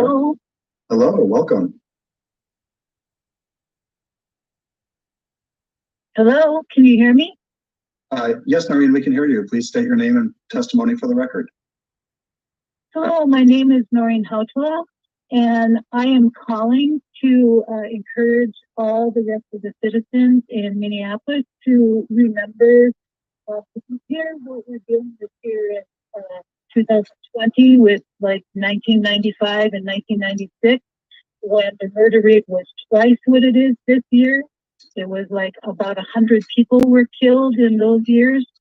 And further back than that, the American Indian Movement Patrol, the AIM Patrol, began in 1968, and the purpose was to protect community members from being killed by the Minneapolis Police Department. And according to the Minneapolis Police Chief's statistics, 45% of all people who've died in forceful encounters with law enforcement in Minnesota since 2000 had a history of mental illness or were in the midst of a mental health crisis. How would our community respond if almost half of people with cancer in the midst of painful their illness were being killed by police in extrajudicial murders? No charges, no court case, no verdict, no sentencing, no justice. So from the points I've mentioned, we can see a snapshot of how police may protect white people with property, but are too often perpetrators of extrajudicial murders of Indigenous, Black, Hispanic, African, and Asian American people, as well as people of any skin tone who are in the midst of a mental health crisis. So I'm encouraging the Minneapolis City Council to instead fund things like public housing, crisis response teams, the Memphis model trainings from Memphis, Tennessee, to teach police not to kill people with mental health crisis. Thank you for your testimony.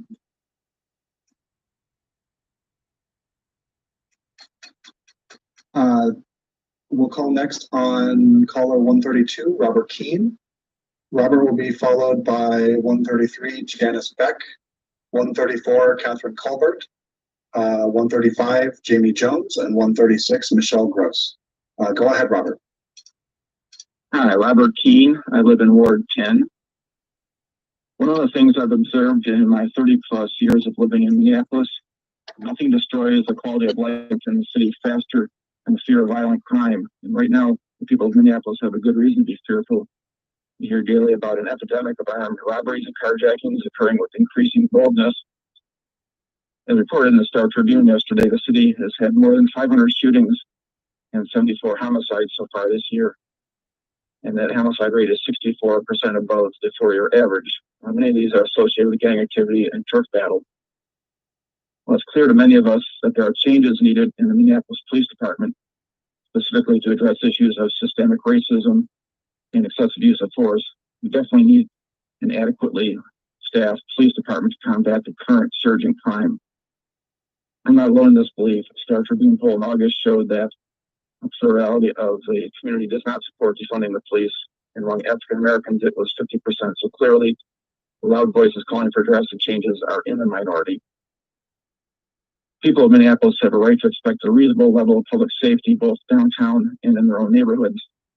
That will not happen with a seriously underfunded police department. Therefore, I call on the City Council to fully fund the police budget as submitted by the mayor, In parallel, I also encourage the city to continue to explore alternative approaches to crime prevention so that we can ultimately reduce the need for a traditional police force. This is an extremely important issue. With the city council election only 1 year from now, your decision on this matter will likely have a strong impact on the results of that election. Thank you. Thank you for your testimony. Number 133, Janice Beck.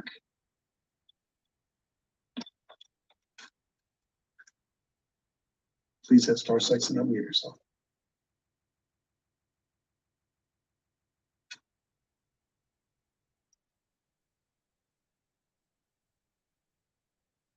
I'm not hearing Janice, so I'll call on 134, Catherine Colbert. Hi, can you hear me? Yes, welcome. Great, thanks. Good afternoon, council members. I'm Catherine Colbert, a resident of Minneapolis, and I want to echo some previous callers by saying that police do not prevent crime. In fact, the MPD is a threat to the safety of this community, and the racist culture of the MPD is abhorrent. And no amount of money that you can add to the budget is going to fix that or quell the violence in our city. You promised big changes last summer, and I'm asking you to keep that promise. So I want to say 3 things. Number 1, please remove the minimum funding requirement from the city charter. 2, reduce the MPD's budget and direct those funds to housing, youth programs, and especially mental health programs. Listen to people like Anna Schmidt, who spoke earlier about the mobile mental health emergency response teams. Also, CUAPB recently released a white paper on ending police-only responses to mental health calls. Number 3, as other programs ramp up, or if you do decide to pass the mayor's budget, either way, there are many things that you can do now to rein in the police. Get rid of the Office of Police Conduct Review, set up a true civilian oversight mechanism that puts discipline in the hands of the community. MPD has been able to hide their misconduct from us for so long, and that breeds cops like the ones who killed George Floyd, Jamar Clark, Thurman Blevins, Travis Jordan, and so many others. That's all for me. Shelby Thomason, if you're still on the line, your testimony was awesome. I hear your anger, and it is 100% justified. Thank you. Thank you for your testimony. I'll call next on caller 135, Jamie Jones.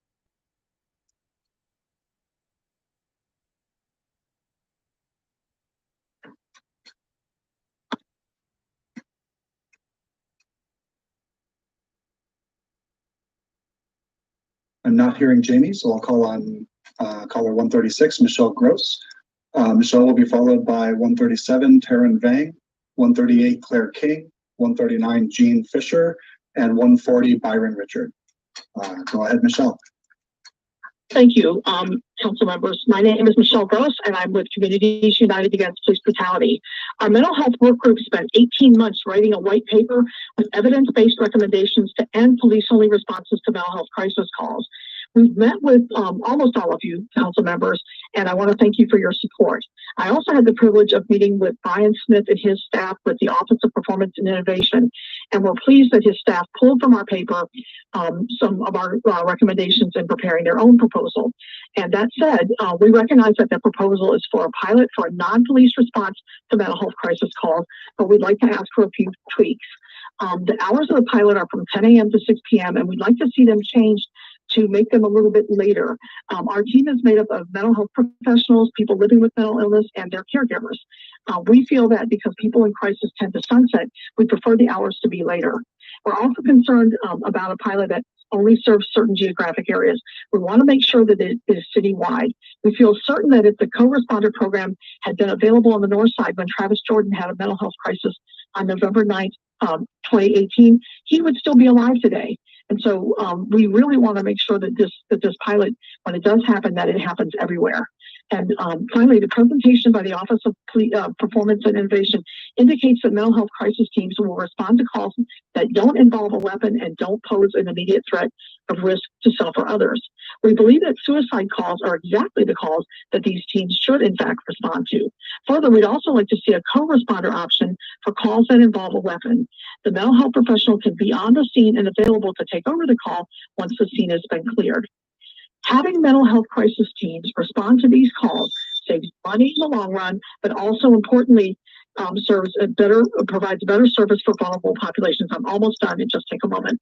The OPI's recommendations would cost between $705,000 and $1.285 million, a small amount of money in the grand scheme of our budget. We urge you to fully fund those recommendations with our tweaks. Thank you for your time. Thank you for your testimony, and I know we've got an extensive 160 plus page report in the public record as well, so I appreciate all the work you've put into feedback to this committee. And I will call on number 137, Taryn Bang. Hello. Hello, welcome.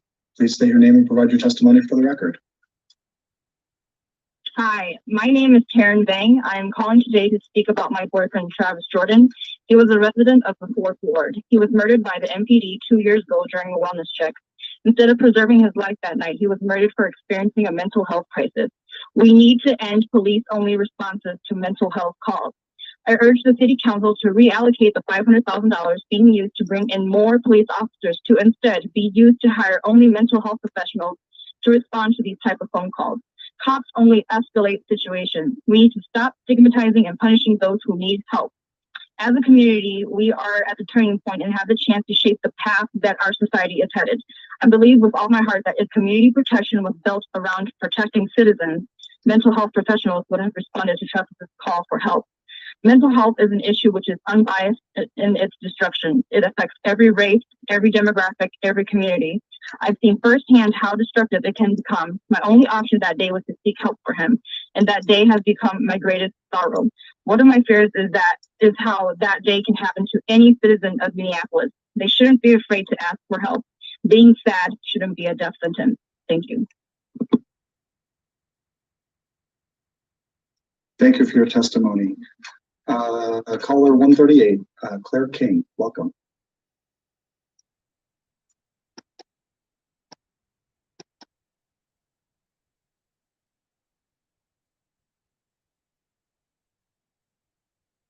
I'm not hearing Claire King, so I'll call on 139, Jean Fisher. You can hit *6 to unmute.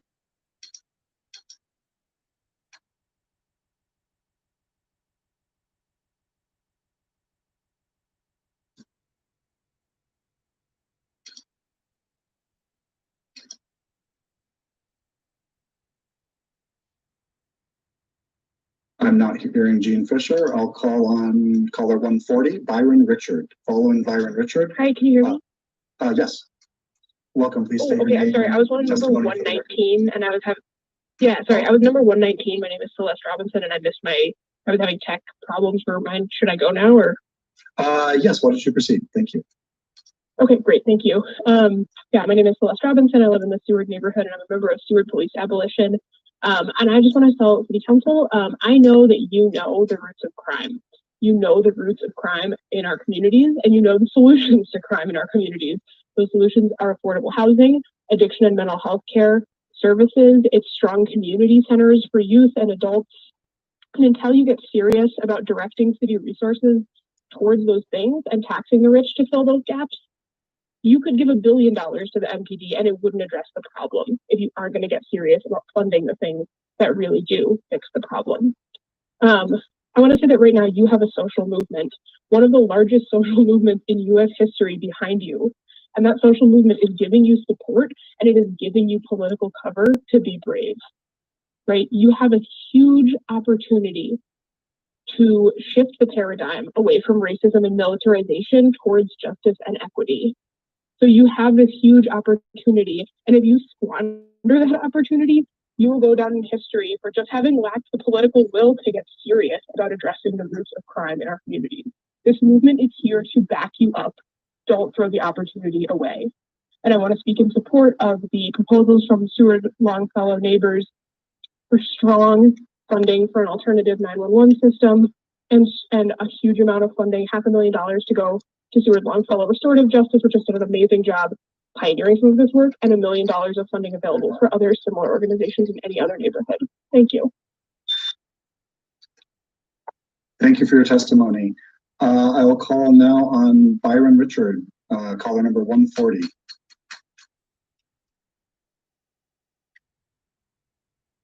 Byron, if you're there, please Hit star 6 to unmute yourself.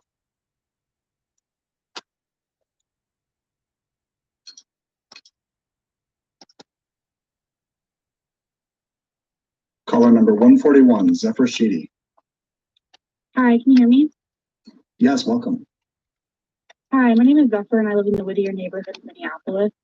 Growing up in a white family with the privilege that comes from that experience, I was manipulated to believe that our safety lies in the hands of police. I have been working on unlearning this false narrative I was raised on, and I deeply know that we need to defund MPD and invest in alternatives to police now. Addressing police violence is not an issue that can wait, or a future issue as it has been classified as today, especially for the Black, Brown, Indigenous, queer, trans, and unhoused neighbors that are being terrorized by police every day. City Council, I hope that you will not allow the false narrative that police equals safety to be what drives your decisions. Our current police force did not prevent the crime that my peers have mentioned today, so why do we believe that putting more money into police will change this system? We are living through unprecedented times, and folks are in more need of access to affordable housing, medical care, mental health resources, and food than ever before. Investing in the well-being and safety of Minneapolis residents means investing in access to essential resources. Defunding the police will not only move those funds elsewhere, but also send the message to the rest of the country and the world that Minneapolis actually cares about people by investing in the resources we all need. Increasing the police budget or continuing the status quo does not send that message. Thank you for the opportunity to speak. I'm currently unemployed and able to take a day to testify for what I believe in, but not everyone has this privilege. I hope that the council will work on finding ways to hear the voices of folks who are unable to take the time off, as each of us have today, especially essential workers such as teachers, healthcare workers, child care workers, and folks in the food service industry. Thank you so much. Thank you, Zephyr. Next, I'll call on caller 142, Joe Seal. Joe will be followed by 143, Tessa Cunningham, 144, Alyssa Tucker, and 145, Morgan Rain. Go ahead, Joe.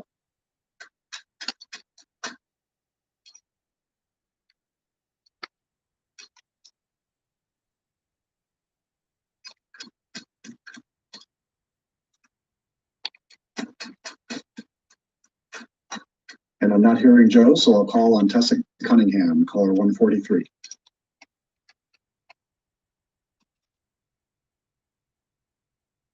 It's star 6 time. Hi. Hi, welcome. Hi, can you hear me? Yes. Hi, my name is Tessa Cunningham, and I live in Ward 1. I'm using my time today to share testimony from a BIPOC community member who couldn't be here today. Hello, good afternoon. My name is Crystal Bowen.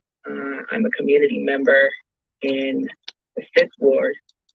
My councilman is Jeremiah Ellison.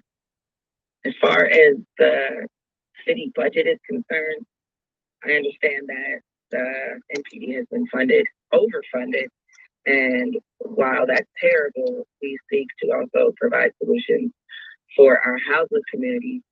So you should definitely put money into the houseless community to be sheltered, considering the NPD is always taking those tents away, encampments. What is the alternative there? I think budget funds should be used for that. Also, mental health and behavioral health services in our most underserved areas, because de-escalation needs to happen, and we need to understand what different kinds of quote-unquote crime look like, even violent crime. Investing more money into home ownership and owning a home to have people in these communities feel more of a sense of pride in their community. How can you have a sense of pride in a community that is always demonizing you? So we have to pour money into the underserved areas and not just the overserved areas. So to reiterate, we have to shelter our houseless community. We have to put money into behavioral health services and mental health services.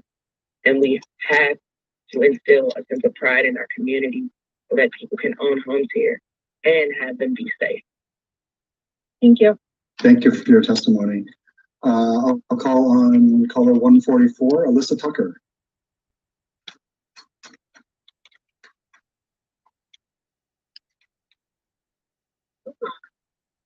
Can you hear me? Yes, welcome.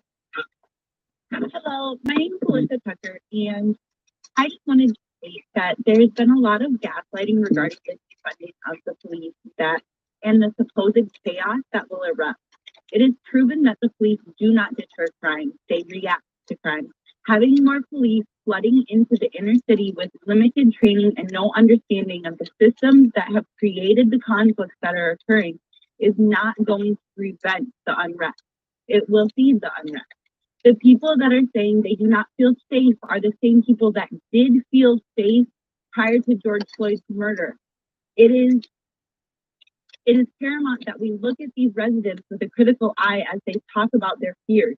These people have never felt what Black and brown bodies have felt for over 400 years. It is hard to have sympathy for the people that lack sympathy for Black and brown bodies that are still dying at the hands of police and that they want to fully fund. I think we should cut more of the police budget and put these dollars into wraparound programs such as mental illness, crisis first responders, housing for those struggling with putting a roof over their heads. A fully funded police force has not prevented crimes in the past and will continue fueling into police brutality. I hear people talking about losing their businesses, but they forget that there are people losing family members at the hands of police. Lives cannot be replaced, whereas businesses can. Those people taken away by the police were financial providers and protectors for their families. If we continue to defund the police and build other programs, we will not need to depend on the police for a false sense of security. If they had the amount of budget. Thank you for your testimony. We need to get on to other testifiers. To put 5 hours worth of police on the interstate, they have budget to cut. Thank you. Next I'll call on caller 145, Morgan Rain.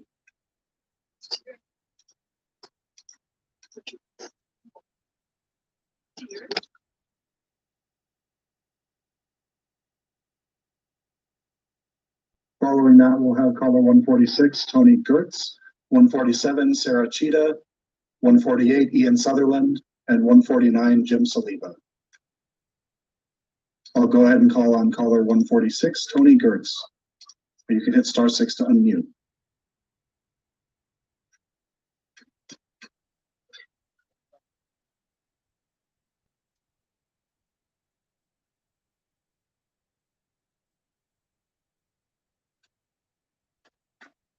I'm not hearing Tony. I'll call on 147, Sarah Cheetah. Good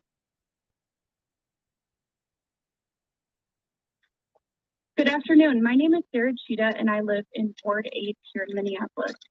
I'm using my time today to share testimony from a BIPOC community member who couldn't be here today.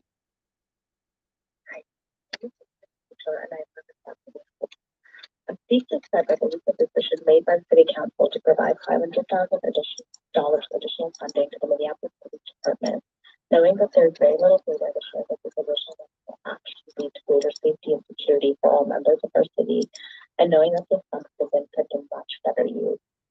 Using city funds to ensure that all residents in Minneapolis have access to housing, that there's adequate food for children to eat, and that there's access to mental health services. These are the things that will keep me safe in the long term and now, because they address the underlying root of crime. My safety and well-being do not depend on police officers criminalizing poverty, terrorizing communities of color, or kettle protesters on the highways for 5 hours. My safety and well-being depend on all of us having our housing, food, and other needs met. In the time of a global pandemic that is disproportionately sickening and killing people of color, immigrants, and economically marginalized people, the decision not to use this additional funding to provide proper housing for folks in Minneapolis or households that would provide economic relief for those struggling to make it grow.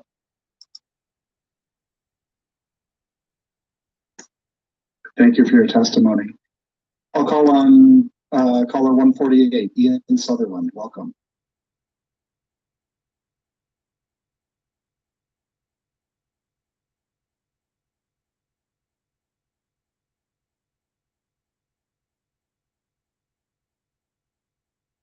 I'm not hearing Ian, so I'll call on caller 149, Jim Saliba. You can hit *6 to unmute.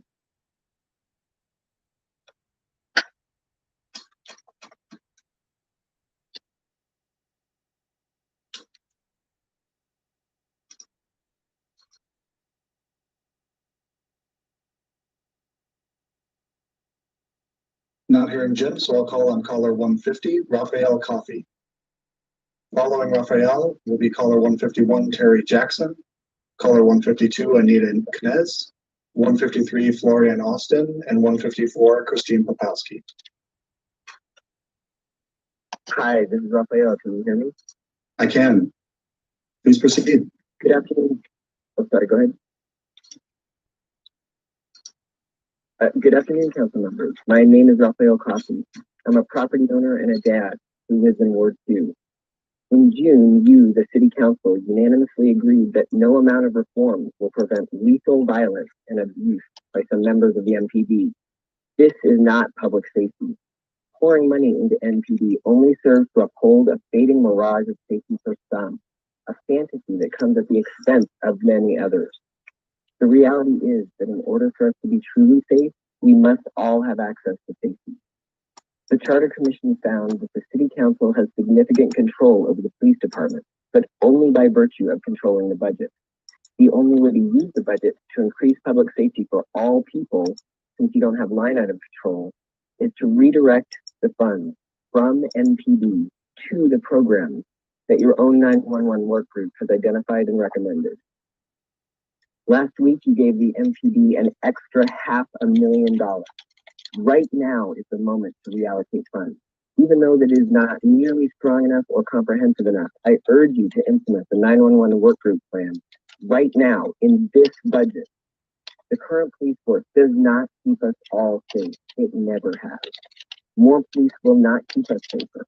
What we have been doing has brought us to the point that we are at now. The only way through this moment is to actually do the hard work that is centuries overdue. It is time to walk the talk. It is time to prioritize the safety of everyone. Will you lead us into the future or mire us into the past? Your legacy and the lives of so many hang in the balance. I urge you to stand on the right side of history. Thank you for your time. Thank you. I'll call on caller 151, Terry Jackson.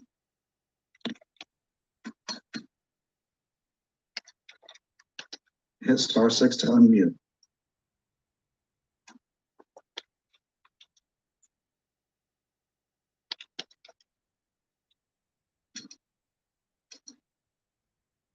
I'm not hearing caller 151. I'll call on caller 152, Anita Knez.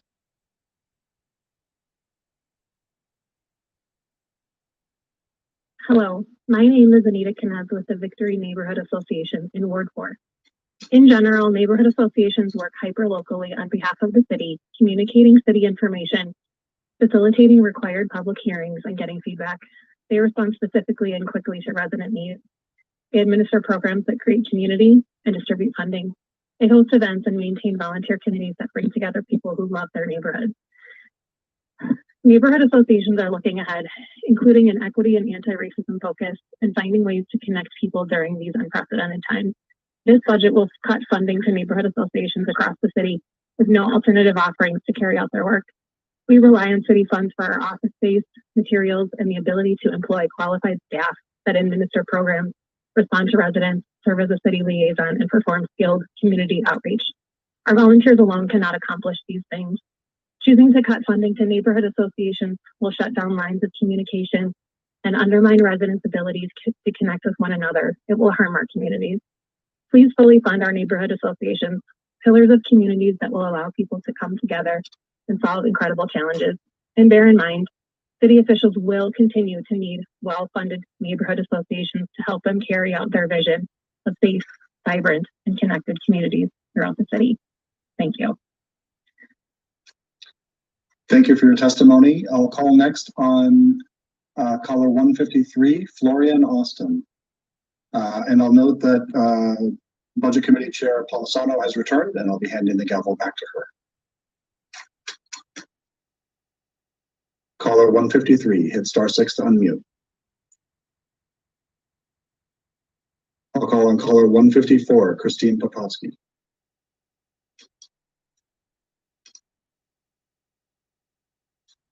Can you hear me? Yes, welcome. Can you hear me? Yes, welcome. Please state your name and testimony for the record. My name is Christine Popowski. The police are an essential service, just like nurses, librarians, firefighters, and so on and so forth. However, because of racial problems and some overly aggressive handling of situations, there needs to be serious reform.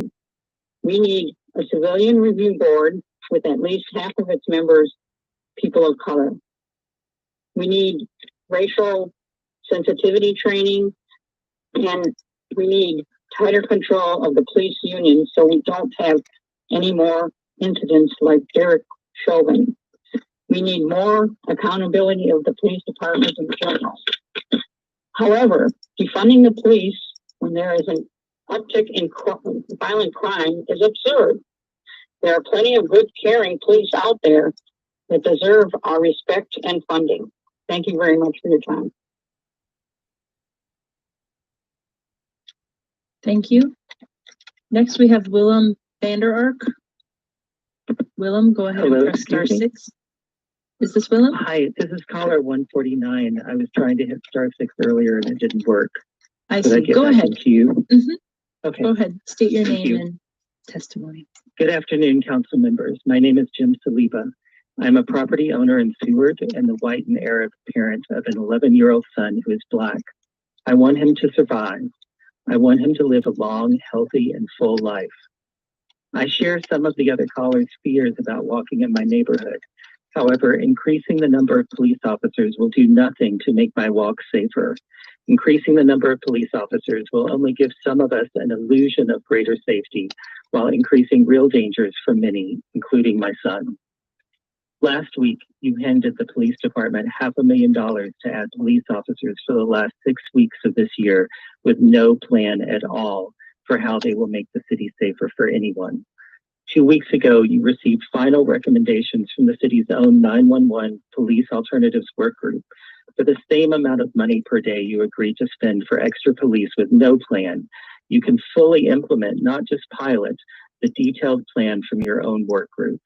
Fully implementing, not just piloting this plan, including rapid response mental health teams available citywide 7/24, will not only reduce the workload of police officers, but also provide safer, healthier responses, especially for mental health related calls. Please stop funding symbolic gestures providing an illusion of safety for some.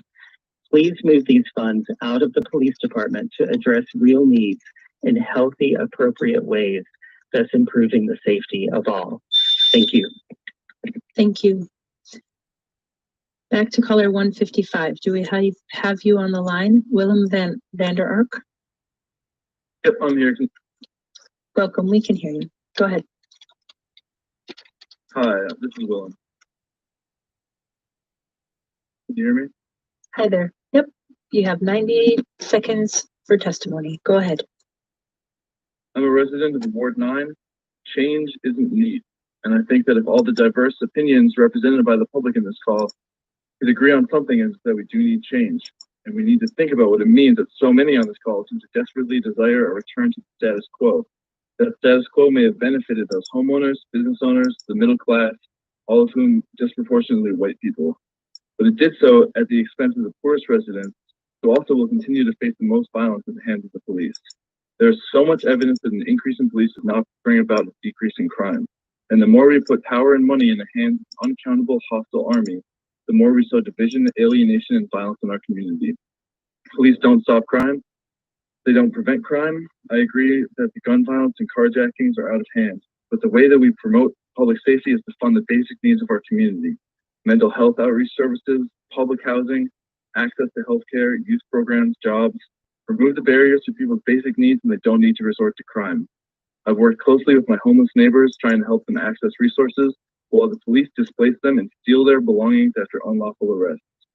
I've been in protest and experienced violence at the hands of the police while peacefully exercising my right to assemble and trying to make my voice heard alongside a diverse array of citizens who are sick of watching the police kill the people of the city with no accountability. These protests are not a bunch of young, hip, so-called latte liberals, as the pastor earlier called them. You should listen to those voices as much as the voices here who have the privilege, spare time, and resources to know about their option to call in and choose to exercise it. Thank you. Thank you. Caller 156 is Aston Marty Arcega. Go ahead and press star 6. Wait for the recording. Hello, thank you. Hi, welcome. Can you hear me? Yes, we can. Excellent. Hello, council and neighbors. Your neighbors and constituents have not been hiding in wait for cops to be shorthanded before they stole your cars. Your neighbors are struggling with the virus. An increase in policing and incarceration won't alleviate your fears. The police force has been getting more funding year over year, and the drought in staffing is caused by something else. Please, council, focus on the 2021 budget and your attention towards securing housing for community members and providing direct economic relief. Make creating peace and security a budget priority by taking care of the people. Show everyone in Minneapolis that they don't need to turn to crime because the council is stepping up for them. This is Aspen in Ward 12. And I'm inspired and proud of the stand that the council took in June at Paddleboard Park, pledging to take this key moment in history to redefine what policing can look like. But I am disappointed in the additional $500,000 being spent to give us more of the same instability and dangers that threaten the community today. And the first 184 million didn't see the trick, just like Councilman Ellison stated. Invest in the people, give the people something to look forward to as we watch diligently. Thank you. Thank you. Caller 157, Renee Bonnie Jett. If you're on the call, go ahead and press *6. Good afternoon. Hi there. Welcome. We can hear you.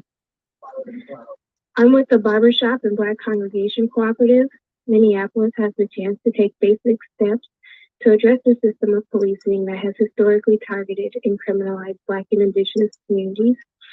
I ask, don't forget the objective, justice and liberation. And while there's 12 council people who influence this, today I'm talking to 2 identified swing voters on council, that is Cano and Johnson. As someone who fights for liberation from and not reform of policing, I'm asking you if the budget really reflects the need to invest in public services outside of policing, because I don't believe it does. You can't expect to liberate people from everything wrong with policing by over-partnering with the current perpetrators of that problem. Most importantly for me as an educator, is the budget reflecting the need to support and reform our school systems? Because the most important preventative measures start there. Punitive policing has not only saturated our streets, but also our schools. So will the budget reflect decriminalizing students by supporting more counselors, not cops, and equitable teaching strategies in the classroom? No supplemental funds or police personnel should be put into NPD. Don't forget the objective, justice and liberation. Thank you. Thank you. Caller 158, Kathy Stoikova. If you're on the line, press *6. Wait for the recording.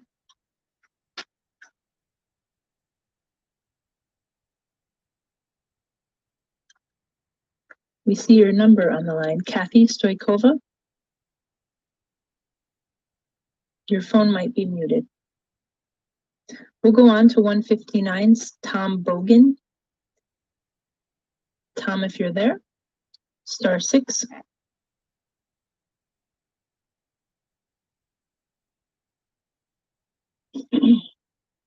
Go ahead. Next, we'll have caller number 160, Rachel Sporer. Hi, my name is Rachel Sporer, and I'm a Minneapolis transplant from Iowa. I moved here for a job that pays because I love the community and everything our diverse city has to offer.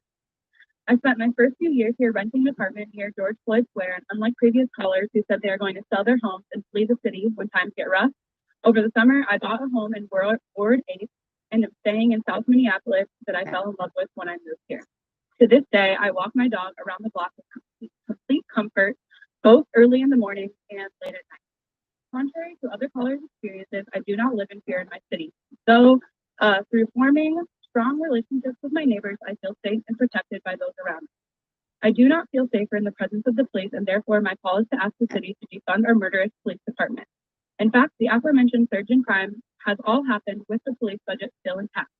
So I asked previous callers why their precious police force did not fix things with the $1.6 billion they have this year. I ask you to instead fund harm reduction and mental health solutions that would actually increase the safety of our residents rather than the perceived safety of white folks when police are overrunning the city.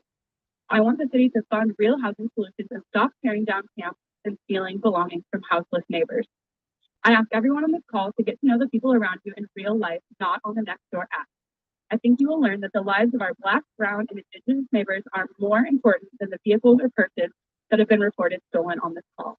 Many of you should feel ashamed that that even needs to be said, and as a previous caller so eloquently said, you need to admit that you are not scared to walk your dog because of crime, but you are scared of Black people. Thank you. Caller number 161, Sophie Nikitas. If you're on the line, press *6. Wait until the recording. 161, Sophie Nikitas. Moving on to caller 162, Paul Persecki. I'm going to list the next ones I have in queue: Nate Broadbridge, Daniel Farias, Jane Swift, and Janelle Austin. Do we have caller 161 or 162, Sophie or Paul? I'm not hearing from them. Moving on to caller 163, Nate Broadbridge. Are you there, Nate? Go ahead and press *6. Wait until it says you're no longer muted. Caller 164, Daniel Farias. Go ahead and press *6.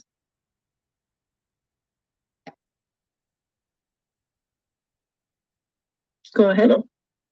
Hi there. Hi. Go ahead and state your name and your testimony. Sure. My name is Daniel Farias. I am a Mexican immigrant, a business owner from the Lake Street area. Minneapolis has 800 officers for 425,000 people. That's 532 citizens per officer in Minneapolis. For comparison, Chicago and St. Louis have 226. Philadelphia has 251, and even Detroit and Milwaukee have 329. This means the current amount of police officers is not enough. We need at least double the size what we have to what we need. The City Council has been defunding and minimizing the police department for years. And East Lake Street area and North Minneapolis have been dealing with the fallout of it all. The difference now is that uptown, downtown, and other more affluent areas are being affected too. It is, I'm sad, but secretly hopeful that this will finally result in positive change. I've heard a few people speak of defunding the police to promote racial justice. And while well-intentioned, as a brown person who has dealt with for years with the fallout of the criminality this approach creates, but we also deserve a community that values and respects the work they do. City Council members, please stop talking about defunding the police and listen to your constituents. We demand safety in our streets now. No amount of bike lanes or art displays are worth anything if there's no one willing to use them for fear of their lives. Thank you for listening. Thank you. We have caller number 165, Jane Swift. Jane, are you there? Go ahead and press *6. Hello, good afternoon. I'm Jane, and I am actually here today to ask that you prioritize funding for non-police solutions to urgent community needs such as housing and mental health services, and to stop funding new hires within MPD. Now, as an organizer of sex workers outreach projects, I had initially thought that I was going to tell you about some of the concrete things that we need to keep people in the sex trade safer. And today's testimony certainly makes clear that we as a city need to have that conversation. But listening to this hearing, I am honestly just left with questions. I am really struck by the dissonance around different invocations of safety. I'm wondering if we can even assume that we are all on the same page when it comes to defining this matter of safety. When some people invoke safety, they seem to be talking about property values. When some people say safety, they seem to be talking about the right of the dominant classes to exert dominion. And when others say safety, they seem to be talking about their desire to not ever have to be in real difficult community with others, figuring out ways to share space with those whose life experiences we do not understand. And if that is the vision, that is the vision of safety in which a call for simply more law enforcement would make sense. Now, violence is a real problem in our city, but the salient fact is that MPD has not been keeping us safe. I know that the council is tired. I need to cut you off and give everyone the same amount of time. Thank you, and you're welcome to submit the rest of your testimony to the city clerk. Thank you. Speaker 166, we have Janelle Austin. Janelle, if you're there, please press *6.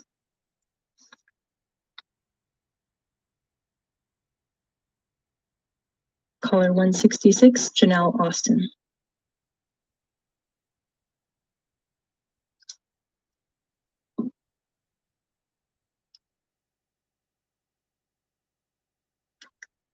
And our last caller on the line, Mark Olivier. Mark, if you're on the line, or I understand you're on the line, could you press *6 and unmute yourself?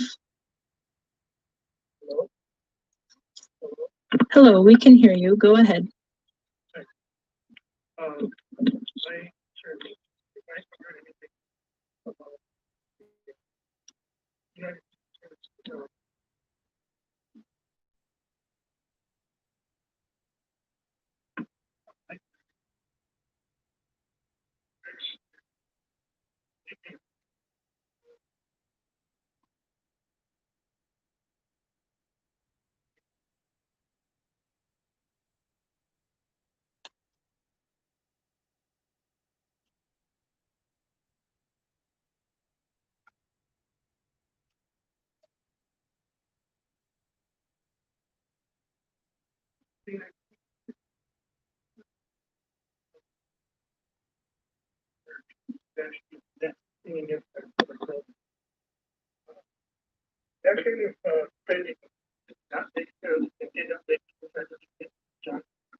My trend is trending upwards quite a while.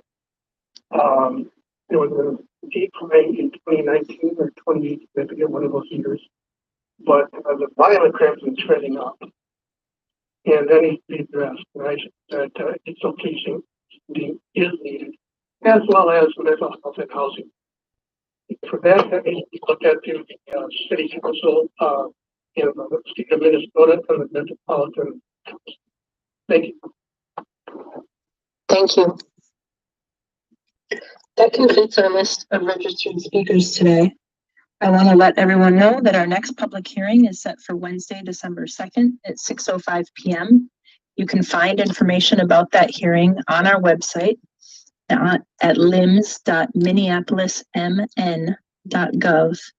There's also a lot of information about the city budget and our process online. Hello, I'm sorry, our public hearing is closed at this point in time. We've had Can I gone please through give our my list testimony? of- I'm from Ward 5, please.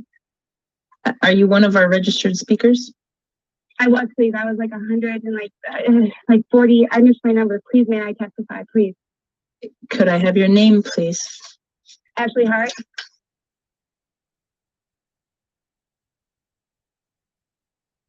Ashley, I'm not seeing you on our list, but go ahead with your testimony. You're saying that you were a pre-registered caller and you just missed your time before? Go ahead, you have 90 seconds. My name is Ashley Hart, and I am the executive director at the Shift Cooperative here in Minneapolis. I'm a community member of Ward 5. Jeremiah Ellison is my councilman. I want to start by saying if good cops don't speak up when they see bad cops doing bad things, then they're not bad apples. They're just bad cops. I hear so many community members today speaking of how we need our police. And frankly, considering what just happened to George Floyd, what has happened to Philando Castile and Jamar Clark, and so many others, I'm alarmed and I'm disgusted by it. I've lived in Willard Hay neighborhood for about 3 years. I lived down the street from a police precinct. I barely witnessed a police presence. In fact, during the uprising, they barricaded their precinct and were nowhere to be found. Police don't prevent crime. At the very least, they are uncontrolled, brutal law enforcers. They're fearmongers. Police are reformations of slave patrols, making them inherently racist. How can we trust them when they keep killing Black men, women, and children like there's no tomorrow? I don't think that this is a coincidence that so many white community members are calling for more policing to make them feel safe. The police's job is to make y'all feel safe as white people. Y'all don't sound scared. Y'all sound racist, okay? Our 2021 budget should reflect real priorities. You all have an opportunity to invest money into alternatives that actually matter. We need safe, reliable housing for our houseless community during the pandemic. We need to fund harm reduction programs for folks to manage and heal from addictions. We need mental health services. The police. Thank you, Ashley. That is 90 seconds, and I have to keep it for everyone. Thank you. I want to thank everyone who took time to testify today, and also invite you to stay engaged in the budget process. I also want to thank our professional staff for their incredible work on bringing forward this budget and helping us to run this hearing in real time. I'd like to reiterate that the City Council will be conducting 2 additional public hearings. Those are December 2nd and December 9th. Both of those start at 6:05 p.m. and you can register online. After the December 2nd hearing, our budget committee will take up the budget for markup. These sessions will be publicly available and they're held on December 3rd and December 4th, both beginning at 1:30 p.m. At these meetings, council members will have the ability to introduce any amendments. We will also use that meeting to follow up on any questions raised during the budget hearings that we've conducted. Those markup sessions, as with all of our meetings, will be broadcast on the city's TV channel and live streamed on our website. With that, we've concluded all business to come before the committee today. I've closed the public hearing and I ask the clerk to please receive and file these comments. Without objection, we'll stand adjourned. Thanks.